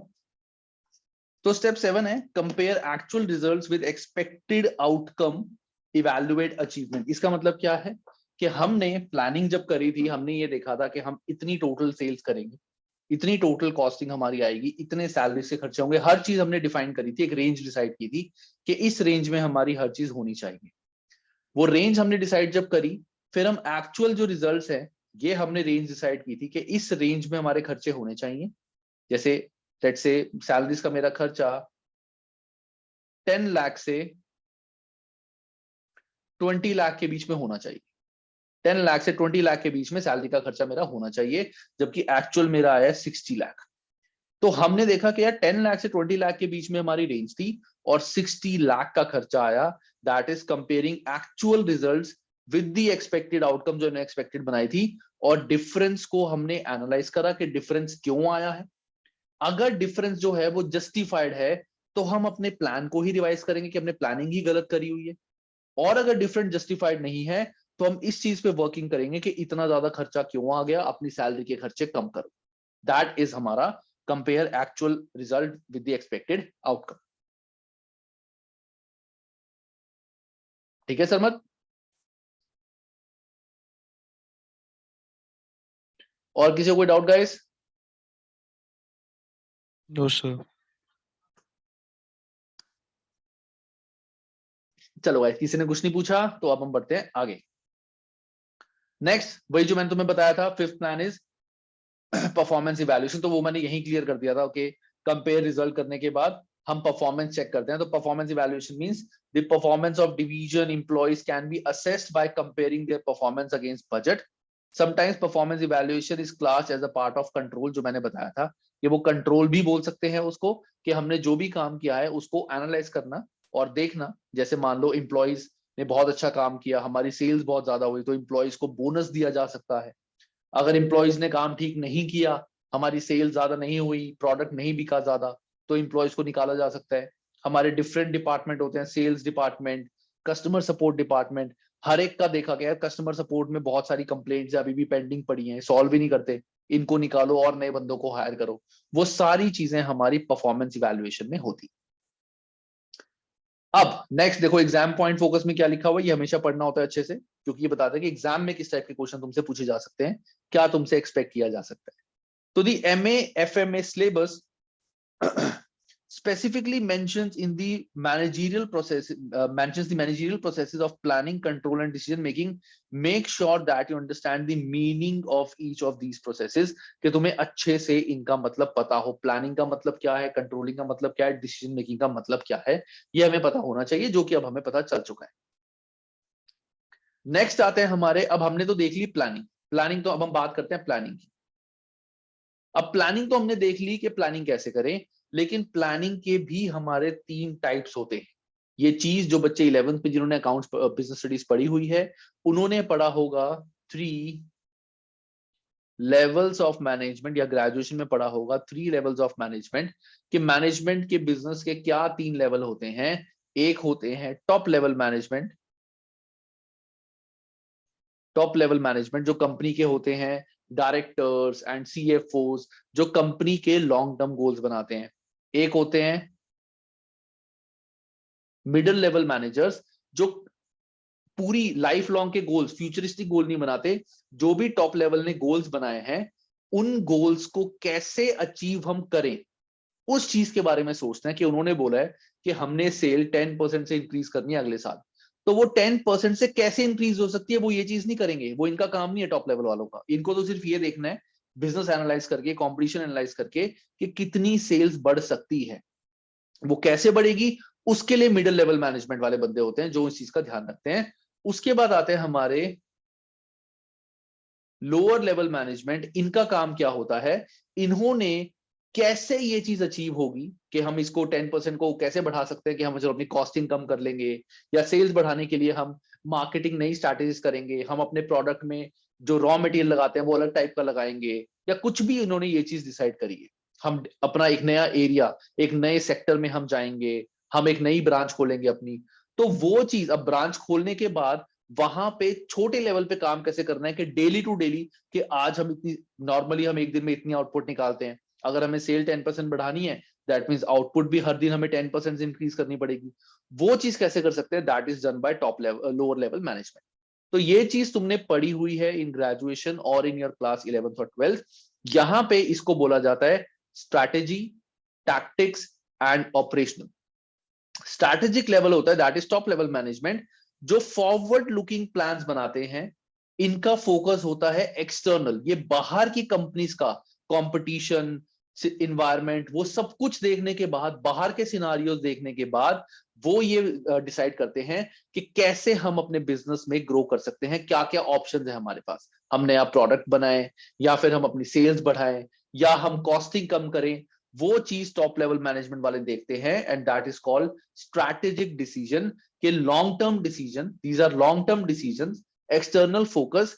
एंड ये नॉन फाइनेंशियल को भी हटा दो, it's not required. So these are forward looking and external focus के फ्यूचरिस्टिक प्लान बनते हैं ये, और ये लॉन्ग टर्म प्लान्स बनते हैं। और ये बाहर का फोकस ज्यादा होता है कि बाहर क्या चल रहा है उसके अकॉर्डिंग हम क्या कर सकते हैं। ये चीज होता है टॉप लेवल मैनेजमेंट वाला स्ट्रैटेजिक डिसीजन। देन आता है टैक्टिक डिसीजन। टैक्टिक डिसीजन का मतलब होता है कि जो भी प्लान्स टॉप लेवल वालों ने बनाए हैं, वो प्लान्स को हम कैसे अचीव कर सकते हैं। दीज आर मीडियम टर्म, कि इन्होंने बनाया कि 10% हमें एक साल में इंक्रीज करना है, तो एक साल में हम 10% कैसे लेके आ सकते हैं। This is linked to budgets, कि जो बजट्स बने हैं उसको अचीव करना, और उसके अकॉर्डिंग फोरकास्टिंग करना, रिसोर्सेज वगैरह अरेंज करना, कि हमें उसके अकॉर्डिंग, हमारा बजट है कि 10% सेल्स बढ़ानी है, तो बजट के अकॉर्डिंग 10% सेल बढ़ाने के लिए हमें क्या क्या रिसोर्सेज चाहिए, कितने इंप्लॉइज और चाहिए हमें, क्या क्या नए डिपार्टमेंट्स बनाने हैं, वो सारा काम होता है tactic decision. Then operational level वाले होते हैं, ये वो होते हैं जो डे टू डे काम करते हैं, उनके प्लानिंग करना कि हमें रॉ मटेरियल हर रोज इतना चाहिए, हमें आज के दिन इतनी आउटपुट निकालनी है, और आउटपुट निकालने के बाद हमें डेली या वीकली इतनी सेल करनी है। So those are like operational decision जो डे टू डे काम करते हैं। इंटरनल होता है, this is very detailed, and these are often transactional level, क्योंकि सेल्स वगैरह सारी यहीं से होती है। ये कोई सामान नहीं बेचते, ये कोई सामान नहीं बेचते, वो सारा बेचने का काम लोअर लेवल वालों का होता है, इनको सेल करनी होती है। So these are transactional level. So these are the difference between strategic, tactics and operational level. एक बार इसकी थोड़ी सी थ्योरी पढ़ लेते हैं ताकि ये कॉन्सेप्ट बहुत डिटेल क्लियर हो जाए। So strategic planning, the process of deciding on objective of the organization, on changes in these objective, on resources used to attain these objective, on the policies that are govern the acquisition, use and disposition of these resources, कि किस तरह से हम वो target अपना achieve कर सकते हैं, क्या क्या ऑप्शंस है हमारे पास, वो सारी चीजें कौन करता है, स्ट्रैटेजिक प्लानिंग वाले। इसके बाद आता है हमारा, जैसे मैंने बताया था, these are long term strategic planning, also known as corporate planning. ये टर्म याद रखना, कॉर्पोरेट प्लानिंग अगर टर्म यूज है, they refer to strategic planning यानी top level management. It involve selecting, ये सारा हमने पढ़ा हुआ है ऑलरेडी, के अप्रोप्रिएट स्ट्रैटेजीज ढूंढो, उसमें से बेस्ट कौन सी है वो सिलेक्ट करो, जो हमने अभी पहले पढ़ा था, जो प्लानिंग प्रोसेस हमने पढ़ा था वो उसी से रिलेटेड है सारे। देन आता है टैक्टिकल प्लानिंग। टैक्टिकल प्लानिंग क्या होता है? Tactical planning is the process by which managers assure that resources are obtained and used efficiently and effectively in the accomplishment of the organization objective। के जो ऊपर से ऑब्जेक्टिव्स हमारे पास आए हैं वो ऑब्जेक्टिव कैसे अचीव होंगे, जो रिसोर्सेज हमारे पास है, जो फंड्स उन्होंने दिए हैं वो फंड्स ठीक से यूज हो रहे हैं कि नहीं हो रहे। उन्होंने बोला था कि हम 10 इंप्लॉयज रख सकते हैं, वो 10 इंप्लॉयज जो हमने रखे हैं वो ठीक से काम कर रहे हैं कि नहीं कर रहे। That is tactical control. These resources are often referred to as 4M: manpower, material, machines and money। उनको मैन पावर का भी ध्यान रखना है कि कितने लोग हमें हायर करने हैं ताकि हमारे जो टारगेट्स है वो अचीव हो और कॉस्टिंग भी ज्यादा ना आए। मटेरियल, हमें कितनी रॉ मटेरियल कहाँ से परचेज करनी है, कौन सी क्वालिटी का रॉ मटेरियल परचेज करना है ताकि हमारी सेल्स बढ़े। मशीन्स, हमें कितनी नई मशीन्स परचेज करनी है ताकि ऐसा ना हो कि मशीन की वजह से हमें ज्यादा जगह लेनी पड़े और रेंट ज्यादा पे करना पड़े। इतनी मशीन्स लें ताकि हमारे को जितने प्रोडक्ट बनाने हैं उन मशीन्स में बन जाए, फालतू मशीन पड़ी ना रहे, और मशीन कम भी ना हो कि हमारी आउटपुट ना निकल पाए, वो इनको एनालाइज करना होता है। और मनी के पैसे कहाँ कहाँ पे हमें लगाने हैं, पैसे कहाँ कहाँ पे कितने कितने लगाने हैं, मशीन्स में इतने लगाने हैं, हमने फैक्ट्री में इतने लगाने हैं, मटेरियल में इतने लगाने हैं, वो सारी मैनेजमेंट का काम होता है टैक्टिकल कंट्रोल का। देन आता है हमारा ऑपरेशनल लेवल, ये सारा तुम्हें रीड करना है, ये सारा तुम थॉरली पढ़ लेना, समझ आ जाएगा, कॉन्सेप्ट क्लियर होना चाहिए। देन आता है operational level, that is lower level, the process of assuring that specific task are carried out effectively and efficiently, कि एक दिन में इतनी प्रोडक्ट बननी चाहिए, वो ठीक से बन रही है कि नहीं बन रही, वो इनको ध्यान रखना होता है। That is operational level. इनको नहीं चेक करना कि प्रोडक्ट बन रहा है कि नहीं बन रहा, इनको सिर्फ ये देखना है कि मैन पावर ठीक से काम कर रही है कि नहीं कर रही, काम वो कर रहे कि नहीं कर रहे। लेकिन इनका काम होता है कि लो लेवल पे ये देखना इन मैनेजर्स का कि जो हमने टारगेट सोचे थे उसके लिए जो भी रिसोर्सेज आए थे वो पूरे यूटिलाइज हो रहे हैं कि नहीं हो रहे, हमारी प्रोडक्शन उसके अकॉर्डिंग हो रही है कि नहीं हो रही। जैसे फ्लोर मैनेजर, हमारा स्टोर मैनेजर, हमारा प्रोडक्शन के अंदर जो हमारा होता है कि प्रोडक्ट मैनेजर, कि प्रोडक्ट बन रहा है कि नहीं बन रहा, ये इंचार्ज, वो इंचार्ज, वेयर हाउस इंचार्ज, वो सारे हमारे ऑपरेशनल कंट्रोल में आते हैं जो daily day to day operations को देखते हैं। तो इनको पढ़ने का एक शॉर्टकट तरीका क्या है, ये तो है समझने का शॉर्टकट तरीका, ये होते हैं long term planning. Long term planning मतलब like more than 1 year future के लिए। ये होती है 1 ईयर प्लानिंग के पूरे 1 साल में ये चीज हमें कैसे करनी है। ये होती है डे टू डे प्लानिंग। तो कोई भी काम अगर तुम्हें डे टू डे के टाइप से दिया हुआ है कि ये बंदा जो काम कर रहा है वो रिलेटेड है डे टू डे से, तो वो ऑपरेशनल लेवल का बंदा हो। अगर कोई भी काम तुम्हें लग रहा है कि 1 साल का है, ये अगले 3-4 सालों के लिए काम नहीं है, दैट इज टैक्टिकल लेवल। और अगर तुम्हें लग रहा है कि जो भी इन्होंने टारगेट्स बनाए हैं वो अगले 2-3 सालों के लिए बनाए हैं, अगले साल कैसा होगा, उसके अगले साल कैसा होगा, that is top level management यानी स्ट्रैटेजिकल लेवल। इन तीनों में गाइस किसी को कोई भी डाउट?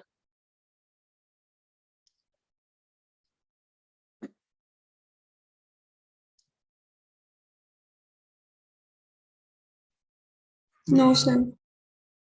चलो किसी को कोई No, डाउट नहीं आया? ओके चलो लेट्स मूव फर्दर। अब एक छोटा सा क्वेश्चन है इनका, लेट्स सी के आंसर कौन देता है इसका। So first is planning. इसमें क्या दिया हुआ है, हमें 3 डिफरेंट प्लान दिया हुआ है, हमें बताना है कि कौन सा स्ट्रैटेजिकल है, कौन सा टैक्टिकल है, कौन सा ऑपरेशनल है। तो प्लान 1, प्लान 2, प्लान 3 खुद पढ़ो, ठीक है। एंड मैं रैंडमली किसी से भी पूछूंगा कि मुझे बताओ प्लान 1 कौन सा है, प्लान 2 कौन सा है, प्लान 3 कौन सा है, कौन बनाता है प्लान।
चलो भाई, so let me ask question. So Mervin मुझे बताओ प्लान नंबर 1 किसका होता है, स्ट्रैटेजिक, टैक्टिकल या ऑपरेशनल? अच्छा सरमत का आंसर है what is a subsidiary company. See subsidiary company अभी इस सब्जेक्ट से रिलेटेड हमारा नहीं है, तो इट वुड बी बेटर कि ये क्वेश्चन तुम ग्रुप में पूछ लेना, मैं ग्रुप में तुम्हें इसका आंसर दे दूंगा, because it is nowhere related to हमारा दिस सब्जेक्ट। ठीक है, अभी इसमें हम सब्जेक्ट रिलेटेड ही बात करेंगे, दैट वुड बी बेटर, क्योंकि बाकी सब स्टूडेंट्स का भी फायदा हो उस चीज से। Mervin top level, perfect. Top level मतलब strategical level, perfect. Plan 2, Amit plan 2 कौन सा है हमारा? Sir tactical. Tactical level, perfect. Sonam third level कौन सा है हमारा? प्लान 3 कौन सा है? Operational. Operational level, perfect. A manager of sales strategy specifies the weekly sales target. This is operational level, perfect. So that means तुम्हें काफी हद तक अभी जो मैंने पढ़ाया वो समझ आ चुका है. That's really good. अब नेक्स्ट जो हमारा है that is difference between management accounting and financial accounting. मैं तुम्हें स्टार्टिंग में बहुत अच्छे से डिटेल में ये बता चुका हूँ, बहुत अच्छे से बता चुका हूँ. तो मैं इसको एक बार जल्दी जल्दी से कराता हूँ, पढ़ोगे समझ आ जाएगा, सब कुछ बता चुका. तो पहला है इसमें financial accounting details the performance of financial accounting details the performance of organization over a definite period, एक साल, and state of affairs at the end of that period, कि एक साल के एंड में कंपनी की कितनी सेल है, कितने प्रॉफिट है. That's it. It is provided by financial accounting. Management accounting के पहली बात, इसका कोई डेफिनेट पीरियड नहीं होता. It can be monthly, it can be quarterly, it can be weekly. So management accounting are used to aid management record plan and control the organisation activity. और ये इसका कोई देयर इज इसमें लिखा नहीं हुआ, that is no defined period. इसका कोई डिफाइंड पीरियड नहीं होता. कभी भी बोला जा सकता है कि आज बैठे ऑफिस में सारे इंप्लॉइज काम कर रहे हैं, चलो भाई कल सारी प्लानिंग करके मुझे लेके आओ कि अभी तक क्या हुआ और हमारे प्लान अचीव हुए कि नहीं हुए, लेके आओ. कभी भी बोला जा सकता है. सेकंड, लिमिटेड लायबिलिटी कंपनी, जो भी लिमिटेड लायबिलिटी कंपनी है, ये अभी मैं इसको डिटेल में एक्सप्लेन नहीं कर रहा, मैंने F1 में बताया हुआ है. सो जो बच्चे F2 कर रहे हैं, जिन्होंने F3 नहीं करा पहले या F3 थोड़ा बहुत करा हुआ है और इनको लिमिटेड लायबिलिटी के बारे में डिटेल में नहीं पता, तो F1 की जो वीडियो आज की मेरी वीडियो है, सिर्फ एक video, that will be most likely uploaded on the YouTube. ठीक है, तो वहां से तुम F1 की सिर्फ अभी फर्स्ट वाली वीडियो देख लेना, वहां से तुम्हें पता चल जाएगा what exactly is a limited liability company. मैंने वहां पे बताया हो F1 की पहली क्लास की वीडियो, और वही अपलोड मैं करूंगा, तो तुम्हें पता चल जाएगा क्या होता है. तो limited liability companies by law इनको रिक्वायर्ड है फाइनेंशियल अकाउंट बनाना. गवर्नमेंट की रेगुलेशन है कि हर लिमिटेड लायबिलिटी कंपनी को फाइनेंशियल अकाउंट्स बनाने मैंडेटरी हैं. लेकिन मैनेजमेंट अकाउंटिंग कोई मैंडेटरी नहीं होता. It is no legal requirement. Company की रिक्वायरमेंट हो सकती है, टॉप लेवल वालों की रिक्वायरमेंट हो सकती है, लेकिन गवर्नमेंट की कोई रिक्वायरमेंट नहीं है कि आपको मैनेजमेंट अकाउंट्स बनाने हैं कि नहीं बनाने, परफॉर्मेंस रिपोर्ट्स बनानी है कि नहीं बनानी, वो इंटरनल होती है. जो फाइनेंशियल अकाउंटिंग होती है, the format of financial account is determined by local law, जैसे IFRS, कि किस तरह से हमें अपनी बुक्स बनानी है, वो डिफाइंड होता है. इसका जो फॉर्मेट है is not defined, it is entirely at management discretion. उनको किस चीज की किस टाइप की रिपोर्ट चाहिए, कोई स्ट्रिक्ट रूल नहीं है कि ये काम ऐसी हो. कंपनीज में एम्प्लॉइज को बोला जाता है कि हमें परफॉर्मेंस बना के दो, एक PPT बना के दो. हो सकता है किसी के फादर मदर या कजन्स जो जॉब कर रहे हैं उनको सुना होगा कि हाँ, उनको बोला जाता है कि PPT बना के दो. तो उसका PPT का फॉर्मेट नहीं उनको बताया जाता कि ऐसे बनाना है, उनको बोलता है तुम अपने अकॉर्डिंग बनाओ. तो there is no fix format और कुछ भी लॉ में नहीं बताया हुआ. फाइनेंशियल अकाउंटिंग कैसे बनेगा, इसके प्रॉपर रूल्स है, proper laws. Financial accounting concentrates on a business as a whole. ये पूरे बिजनेस को देखता है. अगर बिजनेस में 4 या 5 डिफरेंट प्रोडक्ट्स हैं, जैसे शर्ट्स, पैंट्स, सॉक्स, शूज और बेल्ट्स, एक कंपनी सारी चीजें बनाती है. फाइनेंशियल अकाउंटिंग को कोई फर्क नहीं पड़ता, उसने तो कंबाइन करके एक ही रिकॉर्ड बनाना है कि इतनी सेल्स है, इतनी परचेज, इतनी है, दैट्स. लेकिन मैनेजमेंट अकाउंटिंग में हर चीज का अलग होता है. इसकी अलग बनेगी अकाउंटिंग, मैनेजमेंट अकाउंटिंग, इसकी अलग परफॉर्मेंस, इसकी अलग परफॉर्मेंस. तो management accounting can focus on a specific area of organization activity like specific product. लेकिन फाइनेंशियल अकाउंटिंग को प्रोडक्ट से कुछ रिलेशन नहीं है, वो पूरे बिजनेस को एज अ होल देखते हैं. मैनेजमेंट अकाउंटिंग में हम ये हो सकते हैं कि परचेज डिपार्टमेंट पे अलग फोकस हो, जो भी हमारा परचेज डिपार्टमेंट है, परचेज डिपार्टमेंट पे अलग फोकस हो कि भाई तूने जो परचेज करनी है, रॉ मटेरियल जो है वो थोड़ा सस्ता परचेज करना है, तू देख best quality, cheapest quality raw material कहां से मिलेगा. सेल वाले को बोला कि तू देख कहां कहां पे चीजें सेल कर सकता है, मार्केट ढूंढ, नहीं मार्केटिंग वाला ढूंढ. तो हर एरिया पे अलग फोकस होता है, इसमें ऐसा कुछ नहीं है. Most financial accounting information is of a monetary nature, कि जो फाइनेंशियल अकाउंटिंग होता है इसमें मोस्टली फाइनेंशियल वैल्यूज होती है, फाइनेंशियल फिगर्स होती हैं. लेकिन management accounting is not fully financial. Management accounting incorporates non financial measures as well. जैसे कोविड आ गया, तो कोविड की वजह से हमें पता है कि हमें ये चीज में काम करना पड़ेगा, तो Covid is a non financial thing, लेकिन उससे हमारे बिजनेस में इंपैक्ट पड़ेगा. फाइनेंशियल अकाउंटिंग का कोविड से कोई रिलेशन नहीं है, जो भी डेटा मिलेगा वो तो उससे बुक्स बना देगा, दैट्स. अब तुम कहोगे, हो सकता है तुम सोचो कि सर कोविड की वजह से अगर सेल्स कम होगी तो वो तो हमें फाइनेंशियल स्टेटमेंट में पता पड़ेगी. तो मैं बोलूंगा कि फाइनेंशियल स्टेटमेंट में तो कहीं डिस्क्लोज नहीं है ना कि कोविड की वजह से इतनी सेल्स हमारी गिर गई, वो तो ये बोलेगा इतनी सेल्स है हमारी, दैट्स इट। वो मैनेजमेंट अकाउंटिंग वाला एनालाइज करके बताएगा कि हमारी सेल्स क्यों गिरी है, क्या रीजन है उसका। So that is the difference. Financial accounting present N essentially historical picture of past operation. Financial accounting जो होता है वो पुरानी फिगर्स देख के कि एक साल में इतना काम हुआ तो ये हमारे प्रॉफिट्स, ये हमारी जीपी रेशो है, ये हमारा कैश फ्लो है, ये फाइनेंशियल अकाउंटिंग बनाता है। It is historical in nature. Management accounting is futuristic. हम मैनेजमेंट अकाउंटिंग करते ही इसलिए हैं कि आगे जाके हम अपनी सेल्स बढ़ा सकें और हमारे profit maximize. So management accounting are both historical, पुराना ट्रेंड चेक करना, उसके अकॉर्डिंग एनालाइज करना और बजट बनाना और उन बजट्स को अचीव करना। So this is futuristic. Guys, इसमें किसी को कोई डाउट? मैनेजमेंट का difference between management accounting financial accounting, take 2 minutes, अच्छे से पढ़ लो। जो भी कोई डाउट है इसमें मुझसे पूछो, then will move further.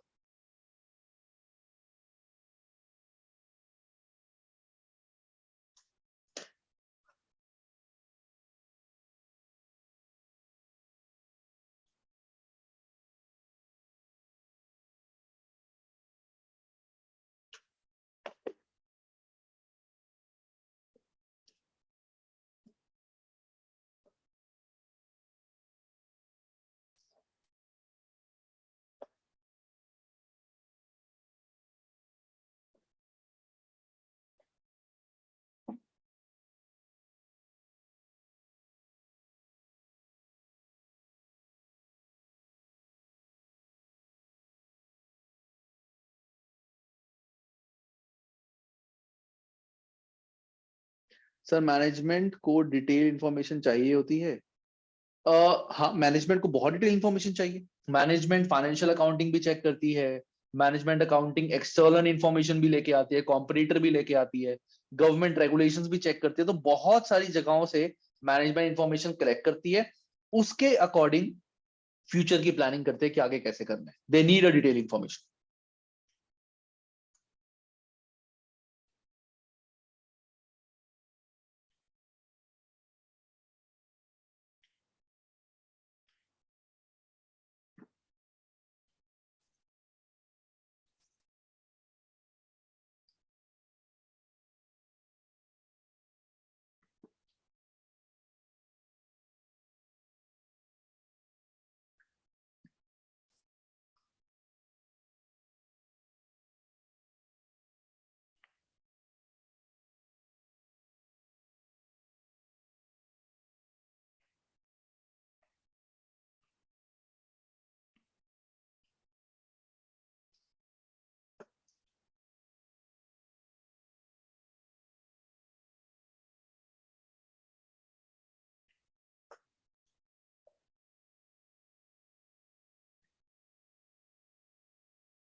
Done guys, आगे बढ़े। कोई डाउट तो नहीं किसी को?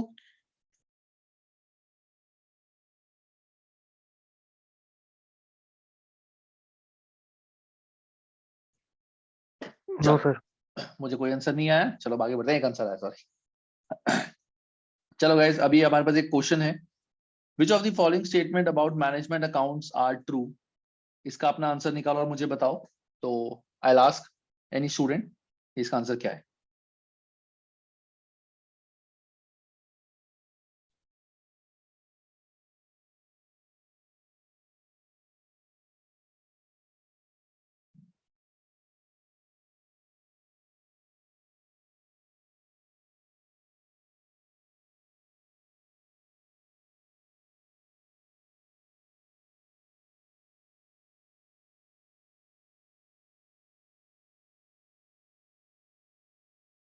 To only. ओके, सरमत का आंसर है टू ओनली।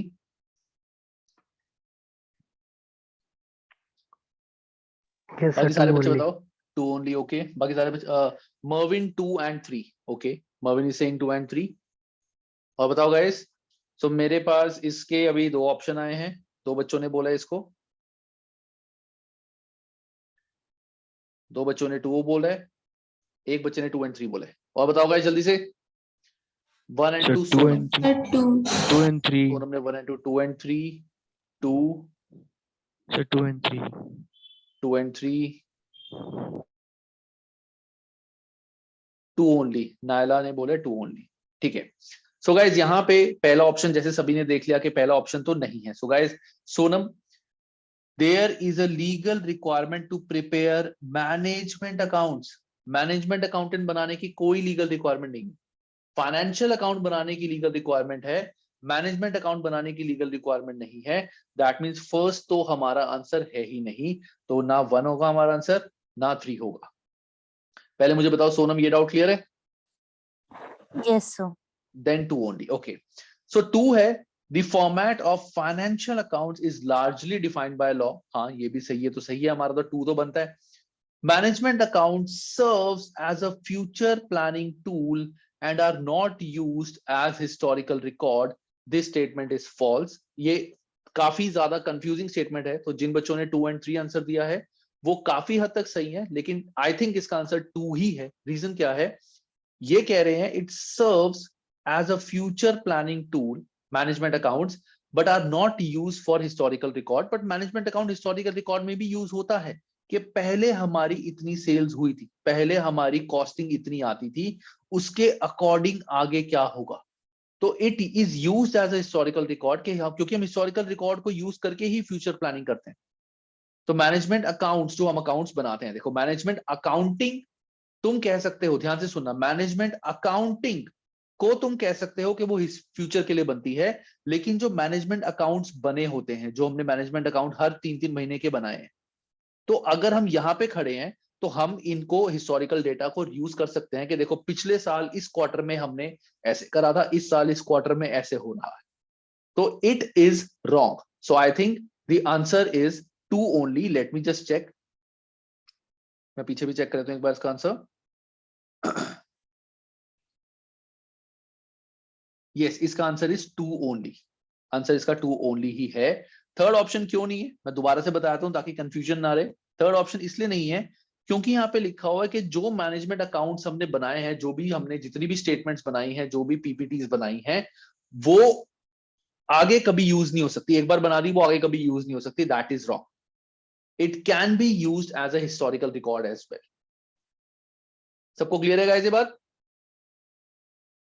Yes, sir. चलो, so the answer is 2 only. Next आता है हमारा टॉपिक डेटा एंड इंफॉर्मेशन। ये बहुत छोटा सा टॉपिक है, इसके बाद आई थिंक चैप्टर बस खत्म ही है। Limitation, yes the chapter is finish. एक चैप्टर हमारा आज हो ही जाएगा। गुड। सो अब आता है डेटा एंड इंफॉर्मेशन गाइस। ये बहुत ही सिंपल सा टॉपिक है, कुछ खास नहीं है। सो डेटा इंफॉर्मेशन क्या होता है? हम अब मैनेजमेंट अकाउंटिंग, लेट्स से हमारा ये एक डिपार्टमेंट है, दिस या एक बात करते हैं, let's say this is a computer. ठीक है, जिस कंप्यूटर से हम मैनेजमेंट अकाउंटिंग करते हैं, जस्ट इमेजिन करो कि हमारा एक कंप्यूटर है जिसके अंदर हम अपना हिस्टोरिकल डेटा डालते हैं, सारा डेटा डालते हैं। ये कंप्यूटर एक्सटर्नल इन्वायरमेंट को भी वेरीफाई करता है और उसके अकॉर्डिंग ये आउटपुट हमें निकाल के देता है, फ्यूचरिस्टिक प्लान्स करके देता है। सो ये हम बात कर रहे हैं यहाँ पे इस टॉपिक की कि जो डेटा यहाँ पे इनपुट हो रहा है ये क्या है, इसकी क्या वर्थ है, कैसा डेटा होना चाहिए जो हम इसमें इनपुट डाल रहे हैं, कंप्यूटर में डाल रहे हैं, जो मैनेजमेंट अकाउंटिंग में डेटा यूज हो रहा है मैनेजमेंट अकाउंटिंग करते हुए, वो डेटा कैसा होना चाहिए उसके बारे में हम पढ़ें। सो पहला होता है data. Data is a raw material for data processing. Data relates to facts, events and transactions and so forth. मतलब हमने देखा कि हमारी इतनी ट्रांजैक्शंस हुई हैं बिजनेस की, मार्केट में ये चीजें चल रही हैं, गवर्नमेंट की ये रेगुलेशन है, कंपटीशन का ये सिनारियो चल रहा है, ये सारी चीजें होती हैं डेटा। मतलब अभी मैंने इससे कुछ प्रोसेस नहीं करा, मैंने सिर्फ देखा है कि डेटा क्या क्या है, कि ये मेरा बिजनेस का डेटा है, ये कॉम्पिटिटर की बैलेंस शीट है, गवर्नमेंट ने बोला है कि आगे जाके ऐसे होने वाला है, और उसके बाद मैंने देखा है कि मार्केट में कोविड का सिनारियो मैंने जब पढ़ा तो मुझे लग रहा है कि कोविड के चांसेस आगे जाके हो सकते हैं कि अभी दोबारा से कोविड आए. So that is a data. Her data को कन्वर्ट करके मैंने इसकी एक इंफॉर्मेशन बनाई, यूजफुल इंफॉर्मेशन, कि मेरा जो डेटा है, मेरी पूरी बैलेंस शीट है. अब मैनेजमेंट अकाउंटिंग को ऐसे थोड़ी है कि मैं पूरी की पूरी कंपनी की बैलेंस शीट इसमें थोप दूंगा, ये बस अपना काम करता रहे. नहीं, मैं क्या करूंगा, इसमें से जो रेलिवेंट इंफॉर्मेशन है उसको निकाल के उसका फॉर्मेट बना के यहाँ पे डालूंगा कि मेरे प्रॉफिट्स इतने थे और मेरी नेट प्रॉफिट इतना था, इस मंथ की इतनी सेल्स थी, वो मैंने यहाँ डाला. कंपटीशन की भी ये नहीं है कि मैं पूरी एनुअल रिपोर्ट जो होती है वो पूरी 100-200 पेज की होती है कंपनी की, वो पूरी नहीं यहाँ पे डालूंगा. इसमें से जो रेलिवेंट इंफॉर्मेशन है वो मैं यहाँ पे डालूंगा. So data is the raw material, information is the data that has been processed in some way to make it meaningful to the person who receives it. Information is anything that is communicated. Data सिर्फ होता है एक raw material, लेकिन उसको process करके हम जो useful information बनाते हैं, जो जिसके लिए हमें रिक्वायर्ड है, दैट इज कॉल्ड इंफॉर्मेशन. तो information is the data that has been processed in some way कि वो एक मीनिंगफुल रिजल्ट लेके आया है, और जिस पर्सन को, जैसे कंप्यूटर को जो चीज चाहिए उसको वो चीज मिल रही है. पूरी इंफॉर्मेशन, हम पूरी बैलेंस शीट सब कुछ उसमें टाइप नहीं कर रहे, जो इंफॉर्मेशन इसको चाहिए वो चीज हम दे रहे हैं. That is called difference between data and information. ये भी इंपॉर्टेंट है कि डेटा और इंफॉर्मेशन में डिफरेंस होता है. हाँ होता है. Data is the raw material, it is in unprocessed form, it is in unprocessed form, and information is the processed form. और ये यूजफुल होती है. डेटा हमारा, जब तक डेटा अनप्रोसेस्ड है, वो ऐसे कोई यूजफुल नहीं है, वो तो बहुत सारी इंफॉर्मेशन है. अब बहुत सारी इंफॉर्मेशन का क्या चार्ट डालेंगे, इतनी सारी इंफॉर्मेशन पड़ी है, क्या पढ़ेंगे, हमें क्या पता. उसमें से हमने रेलिवेंट इंफॉर्मेशन निकाली, इसको साइड रखा, दैट इज कॉल्ड इंफॉर्मेशन. ठीक है. अब जैसे ये जो चैप्टर है, मैं चैप्टर का तुम्हारे को समझा रहा हूं, इसमें से जो जो इंपॉर्टेंट चीजें हैं वो मैं तुम्हें साथ साथ करा रहा हूं. जो मैं कह रहा हूं वो नहीं पढ़ना, दैट इज डेटा. इसका मतलब ये नहीं है कि वो इररेलेवेंट है. इट मींस कि वो वैसे इंपॉर्टेंट तुम्हारे लिए अभी के लिए नहीं है, बट तुम्हें थॉरोली एक बार पढ़नी है. सो data is unprocessed and information is processed. अब आता है what external information may the managers of a business need, कि हमें एक्सटर्नल इंफॉर्मेशन मैनेजर्स को कंपनी के कहां से, कॉम्पिटिटर से कैसे चाहिए होती है, कस्टमर से क्या चाहिए होती है, सप्लायर से क्या चाहिए होती है, गवर्नमेंट से क्या चाहिए होती है. बहुत सिंपल है. तो कॉम्पिटिटर से एक्सटर्नल इंफॉर्मेशन एक मैनेजर क्या ले सकता है कि कॉम्पिटिटर की सेल्स कितनी हो रही है, how much sales the competitor is doing, कितना वो प्रॉफिट अर्न कर रहा है, उसके प्रॉफिट कैसे ग्रो कर रहे हैं, किस स्टेज पे ग्रो कर रहे हैं, वो हम कॉम्पिटिटर से इंफॉर्मेशन लेंगे. कस्टमर से क्या लेंगे कि कस्टमर का पॉइंट ऑफ व्यू क्या है, पॉइंट ऑफ व्यू क्या है, कस्टमर की, कहते हैं ना कि जैसे हमारे प्रोडक्ट को रेटिंग मिल रही है, हमारे कस्टमर हमारे प्रोडक्ट को क्या रेटिंग दे रहे हैं, कितने कस्टमर ऐसे हैं जो रिटर्निंग है. ये सारी चीजें तुम्हारे को ना, जब तुम शार्क टैंक देखोगे वहां से पता चलेगा कि कितनी कस्टमर हमारे रिटर्निंग है, कि एक बार जो हमारा प्रोडक्ट लेके जाता है क्या वो दोबारा आता है रिटर्निंग कस्टमर. जैसे बहुत सारी चीजें, हमारा जो मोबाइल नंबर है जो हम रजिस्टर करते हैं बहुत सारी वेबसाइट्स पे, जैसे अमेजोन है, मैंने एक बार अमेजोन से सामान परचेज किया, उसके बाद मैं फ्लिपकार्ट से परचेज करता हूँ, तो अमेजोन के लिए I am not a returning customer. तो ऐसे रिटर्निंग कस्टमर्स कितने हैं, तो वो सारे कस्टमर का डेटा उनको चाहिए होगा मैनेजर्स को. सप्लायर से क्या चाहिए होगा कि मार्केट में कितने सप्लायर्स हैं, कौन सप्लायर कितना क्रेडिट दे रहा है, कि एक सप्लायर कह रहा है कि मैं 6 महीने 2 महीने बाद मेरे को पैसे दे देना, एक कह रहा है मुझे 6 महीने बाद पैसे दे देना, एक कह रहा है साल बाद पैसे दे देना. इसकी कैसी क्वालिटी है, क्या कॉस्टिंग है, दैट इज सप्लायर. गवर्नमेंट से हमें क्या इंफॉर्मेशन चाहिए, जैसे तुम सबको पता होगा या नहीं पता होगा, कल जैसे इंडिया का बजट आ रहा है, बजट विल बी अनाउंस. ठीक है. तो गवर्नमेंट का बजट कैसा आएगा, ये सारे बिजनेस की नजर होती है इसमें कि गवर्नमेंट का बजट कैसा है, किन सेक्टर्स में गवर्नमेंट ने फोकस किया है, टैक्सेस में क्या चेंजेस आएंगे, वो सब कुछ बजट में डिक्लेयर किया जाता है. तो हमें वो इंफॉर्मेशन चाहिए होती है गवर्नमेंट से. टैक्सेस में क्या चेंज है, गवर्नमेंट ने कहीं जिस चीज में हम काम कर रहे हैं उसमें कोई रोक तो नहीं लगा दी, कुछ रेगुलेशंस तो नहीं लगा दी, वो चीजें हमें गवर्नमेंट से चाहिए होती हैं. सो this is open ended question, इसमें तुम कुछ भी लिख सकते हो अपने अकॉर्डिंग, सॉल्यूशन देख लेना, समझ आ जाएगा, सिंपल है. अब next, qualities of a good information, कि एक इंफॉर्मेशन की क्वालिटी कैसी होनी चाहिए, what is the good quality of information. ध्यान से देखना, ये हम आई थिंक ये यहीं से पढ़ते हैं, इन्होंने एक्सप्लेन किया हुआ है, वहां पे छोटा सा लिखा हुआ है. Good quality of information. Data की तो कोई क्वालिटी नहीं होती, डेटा की तो कोई क्वालिटी नहीं है, डेटा तो अनप्रोसेस्ड होता है। उससे हमने प्रोसेस जो करी है इंफॉर्मेशन, उसकी क्या क्या क्वालिटीज होनी चाहिए। पहला, इट शुड बी एक्यूरेट, कि जो भी इंफॉर्मेशन हमने निकाली है वो एक्यूरेट हो, गलत ना हो, कि मैंने डेटा जब प्रोसेस करा था तो मेरी फिगर थोड़ी इधर उधर होगी, ऐसा ना हो। Data should be accurate, information should be accurate, sorry. Complete, कि जो भी इंफॉर्मेशन मेरी है इनकम्प्लीट ना हो। अब मैं बोलता हूं कि मेरे पिछले 3 सालों की सेल हर साल 5% से बढ़ी है, पिछले 3 सालों में हर साल मेरी सेल 5% बढ़ी है। भाई वो तो ठीक है, लेकिन सेल है कितनी, इस साल कितनी थी, इस साल कितनी है, इस साल कितनी है, ये तो बताओ। तो this is a incomplete record, information should B complete. Cost beneficial, ये एक इंपॉर्टेंट कॉन्सेप्ट है, कॉस्ट बेनिफिशियल। ध्यान से सुनना ये बात, ध्यान से। कॉस्ट बेनिफिशियल का मतलब क्या होता है? देखो, तुमने एक मैनेजमेंट अकाउंटेंट हायर किया जिसको बोला कि ये रहा सारा डेटा, ये रहा सारा डेटा, बहुत सारा डेटा था, बहुत सारा डेटा था, इस पूरे डेटा को एनालाइज कर और यहां से एक इंफॉर्मेशन निकाल के दे हमें। जैसे मैं तुम्हें बताया था, मैं बार बार ये चीज बोल रहा हूं क्या, कि आगे एआई का जमाना आने वाला है, तो सिर्फ यही एक फील्ड है जहां पे हमारा एक स्कोप ज्यादा बन सकता है। फाइनेंशियल अकाउंटिंग में हमारा स्कोप बहुत ज्यादा नहीं बनने वाला फ्यूचर में, जो मुझे लगता है। तो मैनेजमेंट अकाउंटिंग में हमारा दिमाग लगेगा, इसीलिए इस चीज को बहुत ध्यान से हमें समझना है। हमने मैनेजमेंट अकाउंटेंट को बहुत सारा डेटा दे दिया, ये बोला कि ठीक है तू अपनी इंफॉर्मेशन निकाल के दे। उसने बोला ठीक है मैं इंफॉर्मेशन निकाल दूंगा, but I will take 2 lakh rupees, 2 lakh rupees per month, मैं पर मंथ 2 लाख रुपीज लूंगा। उसने बोला कि मेरे को 2 महीने लगेंगे, उसने 2 महीने में हमें डेटा निकाल के दे दिया, लेकिन उसकी कॉस्ट पूरी आई, ध्यान से सुनना, जो हमें मैनेजमेंट अकाउंटेंट को दिया, इट इज 4 लाख। हमने उसको 4 लाख दिए इंफॉर्मेशन निकालने के लिए। इंफॉर्मेशन क्यों निकाली जाती है? ताकि हम इस इंफॉर्मेशन को यूज करके आगे के बजट्स बनाएं, आगे की ग्रोथ करें। हमने इंफॉर्मेशन निकाली और देखा इस इंफॉर्मेशन से हमारे फ्यूचर में कोई ग्रोथ ही नहीं है।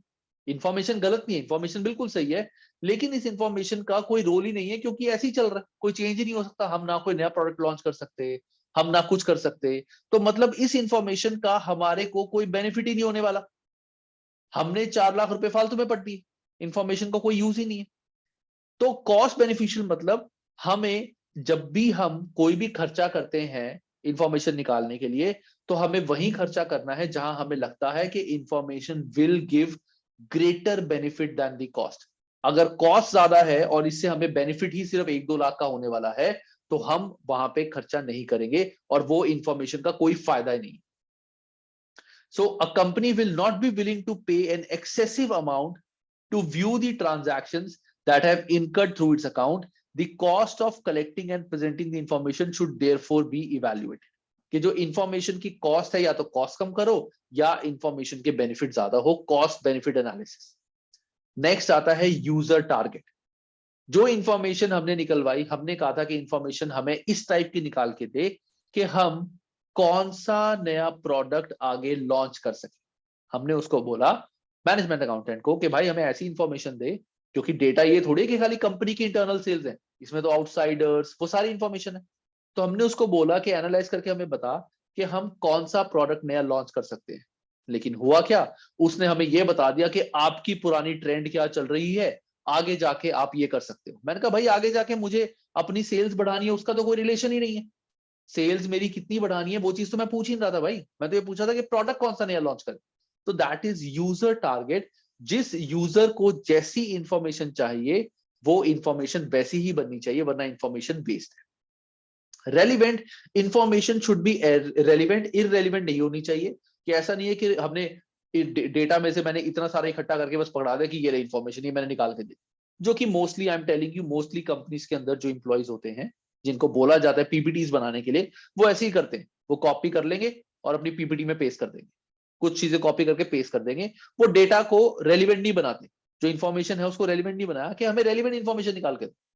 जब तुम आगे किसी, अब तुम अगर मैनेजमेंट अकाउंटिंग इस चीज पे ज्यादा फोकस करते हो, आगे जॉब्स ढूंढते हो कंपनी में एज अ कॉस्ट अकाउंटेंट या मैनेजमेंट अकाउंटेंट की जॉब ढूंढते हो, वो क्या करेंगे, वो तुम्हारे कोई डेटा देंगे, कहेंगे इससे यूजफुल इंफॉर्मेशन निकाल के दो। तो तुम्हारी एनालिसिस पे फर्क पड़ेगा कि तुम कैसे उसका एक यूजफुल एनालिसिस निकाल के देते हो। So it should be relevant.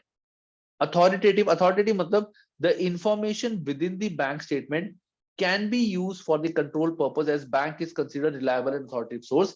कि जो भी इंफॉर्मेशन हम निकालेंगे, जो भी डेटा हम यूज करेंगे और जो इंफॉर्मेशन निकालेंगे वो बहुत सही होनी चाहिए और वो रेलिवेंट होना चाहिए। अथॉरिटेटिव मतलब ऐसा नहीं है कि हमने जो डेटा यूज किया इंफॉर्मेशन बनाने के लिए, इंफॉर्मेशन बना के दे दी, बाद में देखा कि यार वो डेटा तो रेलिवेंट ही नहीं था, वो तो चेंज होता रहा।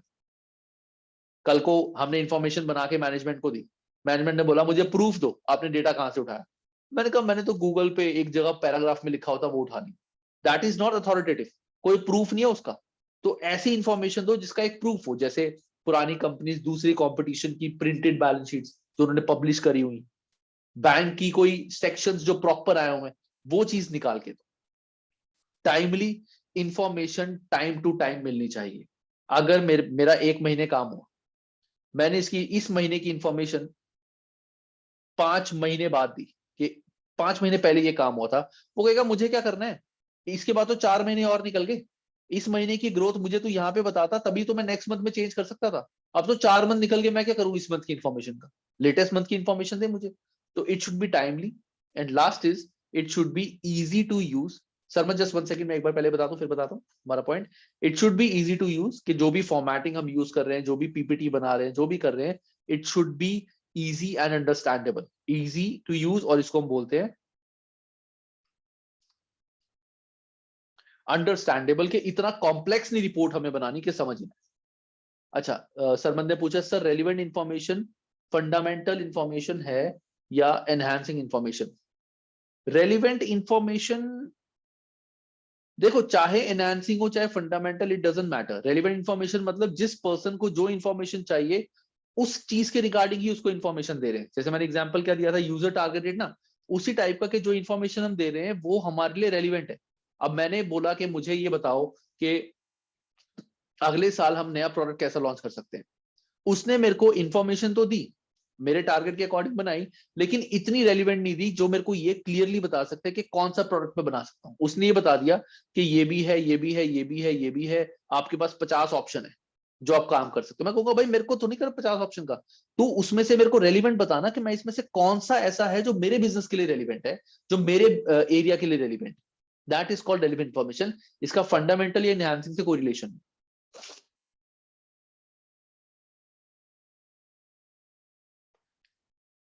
ठीक है गाइस, सबको क्लियर है ये, आगे बढ़े। सर यूजर टारगेट एक बार फिर समझा दीजिए ना। दोबारा बोलना हिमेश। सर यूजर टारगेटेड एक बार फिर से समझा दीजिए ना। ओके, यूजर टारगेटेड मतलब कि जो भी इंफॉर्मेशन मैनेजर से या उससे हम कलेक्ट कर रहे हैं, अब तुम एक ओनर हो बिजनेस के, तुम ये देखना चाहते हो कि अगले साल मुझे अपने खर्चे कैसे कम करने हैं। ठीक है, तो तुमने मैनेजमेंट अकाउंटेंट को बोला कि ये सारा डेटा है, सब कुछ देख और मुझे बता खर्चे कैसे कम कर सकते हैं, मार्केट में क्या क्या चीजें हैं, क्या क्या नए टूल्स आए हैं, क्या क्या नई मशीन्स हैं जो लेबर का खर्चा कम कर सकती हैं, क्या क्या नए सॉफ्टवेयर हैं जो इम्प्लॉयज का खर्चा कम कर सकते हैं। ये तुम्हारा टारगेट था। उसने तुम्हारे को ये बता दिया कि तुम सेल्स कैसे बढ़ा सकते हो, कि तुम सेल्स किस तरह से बढ़ा सकते हो। तो उसने, और इन्फॉर्मेशन उसने सही दी, इन्फॉर्मेशन गलत नहीं है, सब कुछ ओके है, लेकिन तुम्हें वो चीज नहीं चाहिए थी। तुम्हें चाहिए था कि तुम कैसे अपना एक वो खर्चे कम कर सकते हो। तो that is not user target. उसने जो इन्फॉर्मेशन दिया वो किसी और यूजर टाइप के लिए दी है, तुम्हारे लिए नहीं। That is called user targeted. जैसे कंपनीज के अंदर अलग अलग डिपार्टमेंट होता है, एक होता है परचेज डिपार्टमेंट, एक होता है सेल्स डिपार्टमेंट, एक होता है मार्केटिंग डिपार्टमेंट, अलग अलग डिपार्टमेंट होते हैं। तो हर डिपार्टमेंट को अपने लिए इंफॉर्मेशन चाहिए होता है, हर यूजर अलग है, लेकिन इंफॉर्मेशन इनको इनके अकॉर्डिंग ही मिलने चाहिए। इनको अगर मैं सेल्स के बारे में इंफॉर्मेशन दे दूंगा, that is not relevant to them and that is not user targeted. इसको तुम साथ साथ इंटरचेंजेबली पढ़ सकते हो। इतना डोंट जस्ट डिग डीपर कि ये दोनों बिल्कुल डिफरेंट है। You can just simply understand कि यूजर टारगेट और relevant are like same. Information user targeted relevant होनी चाहिए। ठीक है, यस सर यस सर। आगे बढ़ेगा इस, कोई और डाउट तो नहीं किसी को? चलो नो सर। चलो अब आता है हमारा एक्टिविटी 3, अ गुड इन्फॉर्मेशन। इसका हमें क्वेश्चन दिया हुआ है, ये क्वेश्चन सारे पढ़ो और मुझे बताओ क्या आंसर होगा। आई आस्क एनीवन कि इसका आंसर क्या होगा।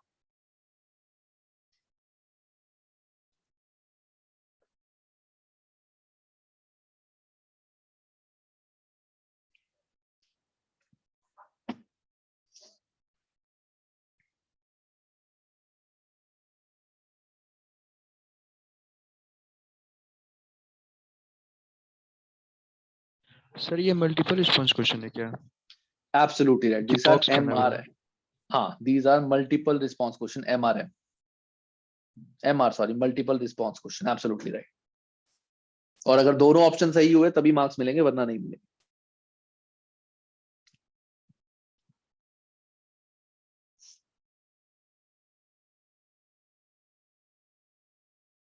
सो अभी कोई आंसर मत देना, आई विल आस्क।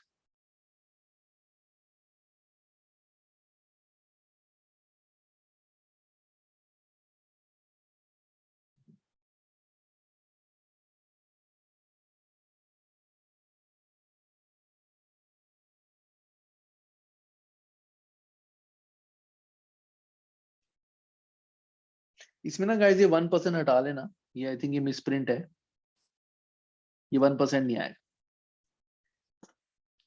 क्योंकि 1% too much cocoa is not right line.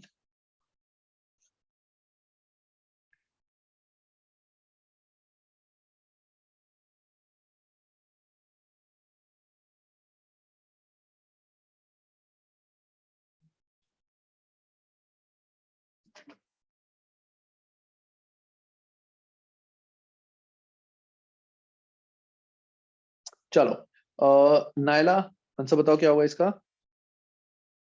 B and C. B and C। Yeah.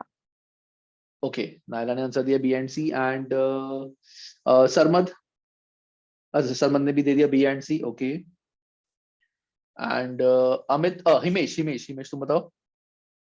Sir B and C. B and C, Amit. Sir मुझे C and D में कंफ्यूजन हो रही है, so B and D। B and D, अच्छा Amit is saying B and D, okay. Mervyn? So second and third, B and C. B and C, okay. Sneha? Sir B and C. B and C, तो mostly सबने B and C बोला है, और जैसे हमें की पता है कि मोस्टली जो मेजॉरिटी होती है, मेजॉरिटी ऑलवेज विंस, तो आंसर B and C है, D आंसर नहीं है। तो why D is not the answer, I'll tell Amit. So Amit, यहाँ लिखा हुआ है monthly report showing that chocolate mixing machine was adding too much cocoa for the last period. This is not a complete information। ये कोई complete information थोड़ी है, सिर्फ ये लिखे टू मच कोकोआ। भाई कितना कोकोआ ऐड कर रहा है, और कोकोआ खाली ऐड कर रहा है, दैट इज नॉट समथिंग जिससे हम पूरा फ्यूचर देख सकते हैं। कितना परसेंटेज कोकोआ ऐड हुआ, तो कितनी फिगर थी जो कोकोआ की ऐड हुई, उससे क्या फर्क पड़ा हमारे प्रोडक्ट में, तो पूरी इंफॉर्मेशन हमें देनी चाहिए। दिस इज इररेलेवेंट, इररेलेवेंट नहीं, this is incomplete information. Sir 1% अगर देखें, अगर उसको मैंने कहा था ना consider करें 1% हटा दो, मैं तभी बोला था 1% अगर लिखा हो और टू मच हटा दो, then your answer can be right कि adding 1% cocoa in the last period, that can be right कि उसने 1% cocoa ऐड कर दिया। लेकिन तब भी काइंड ऑफ मैं इसको इनकम्प्लीट बोलूंगा कि 1% कोको ऐड कर दिया, इसमें ये थोड़ी लिखा हुआ कि पहले कितना कोकोआ था। उसने बस ये बोल दिया कि हाँ 1% cocoa last month, last period से ज्यादा ऐड हो रहा है, तो लास्ट पीरियड कितना था, तो ये भी इनकम्प्लीट है। लेकिन मैंने तभी 1%, क्योंकि 1% टू मच कोकोआ ये स्टेटमेंट ही नहीं बन रही, तो इन्होंने ये गलत लिख दिया था। तो adding too much cocoa in the last period, अभी के लिए ये तुम्हारे लिए समझना जरूरी था। तो too much cocoa is not something defined, so this is a irrelevant या इनकम्प्लीट इंफॉर्मेशन। तुम्हारा आंसर आएगा बी एंड सी। क्लियर है सबको? यस चलो सर। अब आगे बढ़ते हैं, बस आगे हमारा चैप्टर खत्म ही हो गया। So next is limitation of information for decision making. अब जो इंफॉर्मेशन हम डिसीजन मेकिंग में यूज करते हैं उसकी लिमिटेशंस क्या है? Limitations are kind of demerits. Demerits मतलब नुकसान या लिमिटेशन, कि क्यों इंफॉर्मेशन को हम बोल सकते हैं कि ये शायद सही नहीं होगी फ्यूचर के लिए। सिंपल सी बात है गाइस, पास्ट के बेस पे हम फ्यूचर को प्रिडिक्ट कर सकते हैं, हम प्रिडिक्ट कर सकते हैं, लेकिन हम डेफिनेट नहीं बोल सकते कि ऐसा ही होगा। हमें क्या पता था कोविड आ जाएगा, कितनी चीजें चेंज होगी। हमें क्या पता था अर्थक्वेक आ जाएगा, कितनी चीजें चेंज हो गई। तो हम प्रिडिक्ट कर सकते हैं, हम डेफिनेट नहीं कह सकते। तो जो इंफॉर्मेशन हमारी है वो ऐसा नहीं है कि वो हमें फ्यूचर के डेफिनेट रिजल्ट्स बताएगी, वो सिर्फ हमें एक आइडिया दे सकती है कि आगे हम क्या कर सकते हैं। लेकिन फ्यूचर इज अनप्रिडिक्टेबल, अनसर्टेन, तो वी कैन नॉट से फ्यूचर में क्या होगा। तो पुराना डेटा भी हमें कोई 100% सही इंफॉर्मेशन नहीं देता है. So all decision making is concerned with the future, and so there will always be some degree of uncertainty surrounding the possible outcome of a decision. Information for decision making should therefore incorporate uncertainty in some way. जैसे मैंने तुम्हें क्या बताया था कि हम क्या करते हैं, जैसे इन्होंने सेल्स की मैंने बोला कि सेल्स हमें अगले साल बढ़ानी है, तो नॉर्मली एक अगर जो बंदा ऐसे रिजिड लेके चल रहा है वो बोलेगा मेरे को अगले साल 10% सेल बढ़ानी. That is rigid, which is not absolutely true, क्या पता ना बढ़े. लेकिन जो ये हम अगर अनसर्टेनिटीज में इंक्लूड करें, ये भी तुम्हारे सब्जेक्ट में है कि अनसर्टेनिटी को कैसे इंक्लूड किया जा सकता है. तो वहां पे हम देखेंगे कि सेल्स को हम 7 to 12% के बीच में हमें इंक्रीज करनी है. दैट इज इसके अंदर हमने अनसर्टेनिटी का फैक्टर डाल दिया कि हो सकता है 7% बढ़े, हो सकता है 12% बढ़े, और इनके बीच में 8-9 कुछ भी परसेंटेज हो सकता है. ये भी हो सकता है सेल्स गिरे, यहां पे भी मैं ये नहीं कह रहा कि ये भी कंफर्म्ड है, लेकिन this option is considered to be better than this option, क्योंकि यहां पे हमने अनसर्टेनिटी फैक्टर इंक्लूड कर दिया. सो जहां पे भी हम अपना जो फ्यूचरिस्टिक चीजें हम डिफाइन करते हैं वो रेंज में डिफाइन करते हैं. जब भी रेंज में डिफाइन करते हैं दैट इज कॉल्ड हमने उसमें अनसर्टेनिटी को इन्वॉल्व कर दिया. ठीक है. So that is limitation of information of decision making, और यहां पे तुम्हारा फर्स्ट चैप्टर जो है वो पूरा कंप्लीट होता है. ठीक है गाइस, तो जो मैंने चैप्टर पढ़ाया वो सबको समझ आया अच्छे से? Yes, sir. Yes. Yes. Sir ठीक है. किसी को कोई भी अपना इनपुट देना है कि स्पीड ज्यादा थी, स्पीड कम थी, whatever input they want to give, मुझे अपना इनपुट प्लीज दो. अगर तुम अभी नहीं देना चाहते तो you can give your input in the group, और तुम चाहो तो मुझे पर्सनल मैसेज भी करके बता सकते हो सकता है किसी का कुछ भी इनपुट हो, but please do give me the input. Sir एक बार वो लेवल एक्सप्लेन कर देना स्ट्रैटेजिक वाला. ओके. सो मर्विन, स्ट्रैटेजिक का मतलब होता है, स्ट्रैटेजिक लेवल इज दी, जैसे ये कंपनी है, दिस इज अ कंपनी, ये कंपनी में 3 फ्लोर्स हैं. ये है टॉप लेवल, मतलब यहाँ पे टॉप लेवल के बंदे हैं, ये हैं मिडिल लेवल के बंदे, ये हैं लोअर लेवल के बंदे. टॉप लेवल के बंदे क्या करते हैं, एक सेकंड समझ सर, स्पीड कम थी, इंटरनेट इशू था, मतलब उसमें तो मैं कुछ नहीं कर सकता ना. समझ समझ, मैं तो अपनी बात कर रहा हूँ कि मेरे लिए इनपुट क्या है. चलो. सो टॉप लेवल वाले बंदे क्या करते हैं, इनको ये देखना है कि ये जो बिजनेस है इसको हम ओवरऑल कैसे ग्रो कर सकते हैं. इनको इस चीज से कोई मतलब नहीं है कि एक दिन में कितनी शर्ट बने, इनको इससे कोई मतलब नहीं है कि मैं ये ग्रो कैसे कर सकता हूं, अगर मुझे अपनी सेल 5% बढ़ानी है तो उसके लिए मुझे क्या रॉ मटेरियल लेना है, वो इनका काम नहीं है. उसके लिए इन्होंने कंपनी में मिडिल मैनेजमेंट को हायर किया हो. इनका काम ये है, उनको सिर्फ ये देखना है कि कंपनी की लॉन्ग टर्म ग्रोथ कैसे हो सकती है. वो कंपटीशन देखते हैं, गवर्नमेंट रेगुलेशन देखते हैं, ये सारी information, outsider information, external information top वाले देखते हैं, और उसके अकॉर्डिंग बताते हैं कि आगे हम क्या कर सकते हैं. अपनी कंपनी की पुरानी फिगर्स देखी, बैलेंस शीट्स देखी, सब कुछ देखा, पिछली रिपोर्ट्स देखी, मैनेजमेंट रिपोर्ट्स, उसके बेस पे ये फ्यूचरिस्टिक प्लान करते हैं कि अगले साल हम ये चीजें कर सकते हैं, नया प्रोडक्ट लॉन्च करते हैं, चलो हमें नई फैक्ट्री लॉन्च करते हैं, नई फैक्ट्री बनाते हैं. Those all decisions are taken by top level management. Middle level वाले जो भी इन्होंने काम बोला है कि हम करेंगे, उसको कैसे करें, हाउ इस काम को हम अचीव करें, वो ये इनका काम होता है देखना कि अगर हमें अगले साल इतनी सेल करनी है तो वो कैसे अचीव कर सकते हैं. और ये जो चीजें डिसाइड करते हैं कि हम ये काम कर सकते हैं, उन कामों को एक्चुअली करवाना कि एक दिन में इतनी सेल हो, ये चीज हो, वो चीज हो, वो काम होता है लोअर लेवल मैनेजमेंट का. लोअर लेवल मैनेजमेंट वाले काम नहीं करते, मतलब ये प्रोडक्ट बनाते नहीं है, दे डोंट मेक प्रोडक्ट. ये जो प्रोडक्ट बनाने वाले बंदे होते हैं डायरेक्टली उनको सुपरवाइज करते हैं कि तूने कितने प्रोडक्ट बनाए आज, कम क्यों बनाए, ज्यादा बनाने थे. That is lower level management. या फिर स्ट्रैटेजिक, ऑपरेशनल एंड टैक्टिकल, नहीं sorry, strategic, tactical and operational. ठीक है मबिन? Yes, sir. ठीक है, चलो अब हम क्लास करते हैं परसों. तुम एक बार ये चैप्टर थॉरोली पढ़ लेना, और एग्जाम किट के अंदर अगर इस चैप्टर के स्पेसिफिक क्वेश्चंस दिए हुए हैं तो वो भी सॉल्व करना. तरीका क्या है एग्जाम किट क्वेश्चन को सॉल्व करने का, कि तुम्हें पूरी किट, पूरे जितने भी क्वेश्चन इस चैप्टर के, लेट से 15 क्वेश्चंस हैं, तुम्हें 15 के 15 एक बारी में अटेम्प्ट करने. ऐसा नहीं है एक क्वेश्चन करा, यार समझ नहीं आ रहा मुझे कैसे होगा, सॉल्यूशन देख लेता हूं, बिल्कुल नहीं करना. हर क्वेश्चन को खुद सॉल्व करो, अगर तो क्वेश्चन बिल्कुल ही आउट ऑफ द बॉक्स है कि तुम्हें लगी रहा सर मैंने कहीं पढ़ा है ना, मेरे को इसका आंसर आ सकता है, तो वो सारे मार्क कर लेना। नेक्स्ट क्लास में फर्स्ट 15-20 मिनट्स में हम वो डिस्कस करेंगे। और अगर तुम्हें कोई क्वेश्चन लगता है कि यार मुझे समझ नहीं आ रहा, ऑप्शन ये भी हो सकता है, ये भी हो सकता है, अपने अकॉर्डिंग आंसर करो सारे, एंड देन एंड में चेक करो कि सॉल्यूशन के साथ तुम्हारे कितने मैच कर रहे हैं। वहां से you will be able to जज कि तुम्हें चैप्टर कितना समझ आया है। ये तुम्हें हर क्लास के बाद ये चीज ध्यान रखना है। अच्छा सर, स्किल लेवल के लेक्चर्स भी स्टार्ट करेंगे लाइव? सर मत नहीं, मैं स्किल लेवल के लेक्चर्स मैं नहीं स्टार्ट करूंगा। जो मेरे पार्टनर्स हैं या जो टीचर्स हैं जो हमारे साथ एसोसिएटेड है, they will be starting and they are extremely good teachers. मेरे से भी बहुत अच्छे हैं, मैं तो अच्छा नहीं हूं इतना, मेरे से बहुत अच्छे टीचर्स हैं, तो दे कैन स्टार्ट। सो तुम चाहो तो जो एडमिन है हमारे Aslam, you can discuss with them and वो तुम्हें बता देंगे, एंड इफ यू वांट तो तुम उनसे लाइव डेमो क्लास कभी भी अटेंड कर सकते हो। सर हिंदी लैंग्वेज में, हिंदी लैंग्वेज में सी आई टेल यू, जितने भी टीचर्स हैं मोस्टली वो इंग्लिश कराते हैं स्किल लेवल में, बट वो जो इंग्लिश है I tell you that is Indian English. वो जब तुम पढ़ोगे सुनोगे तुम्हें वैसे ही लगेगा कि इजीली समझ आ जाएगी। But I am also looking for, we are working on some teachers जो हिंदी में स्किल लेवल पढ़ाएं। बट मेरी पर्सनल रिकमेंडेशन, अगर मैं तुम्हें बोलूं personal recommendation, I would say कि वो सारे लेक्चर्स तुम इंग्लिश में देखो, ज्यादा बेटर है, क्योंकि बेस जो है F1 F2 F3 वो तुम्हारे यहाँ क्लियर हो रहा है।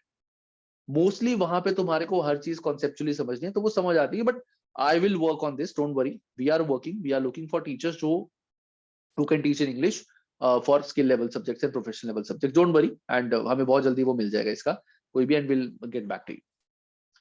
किसी को कोई डाउट गाइस? सर सर या एग्जाम अमित? किट कैसे करेंगे?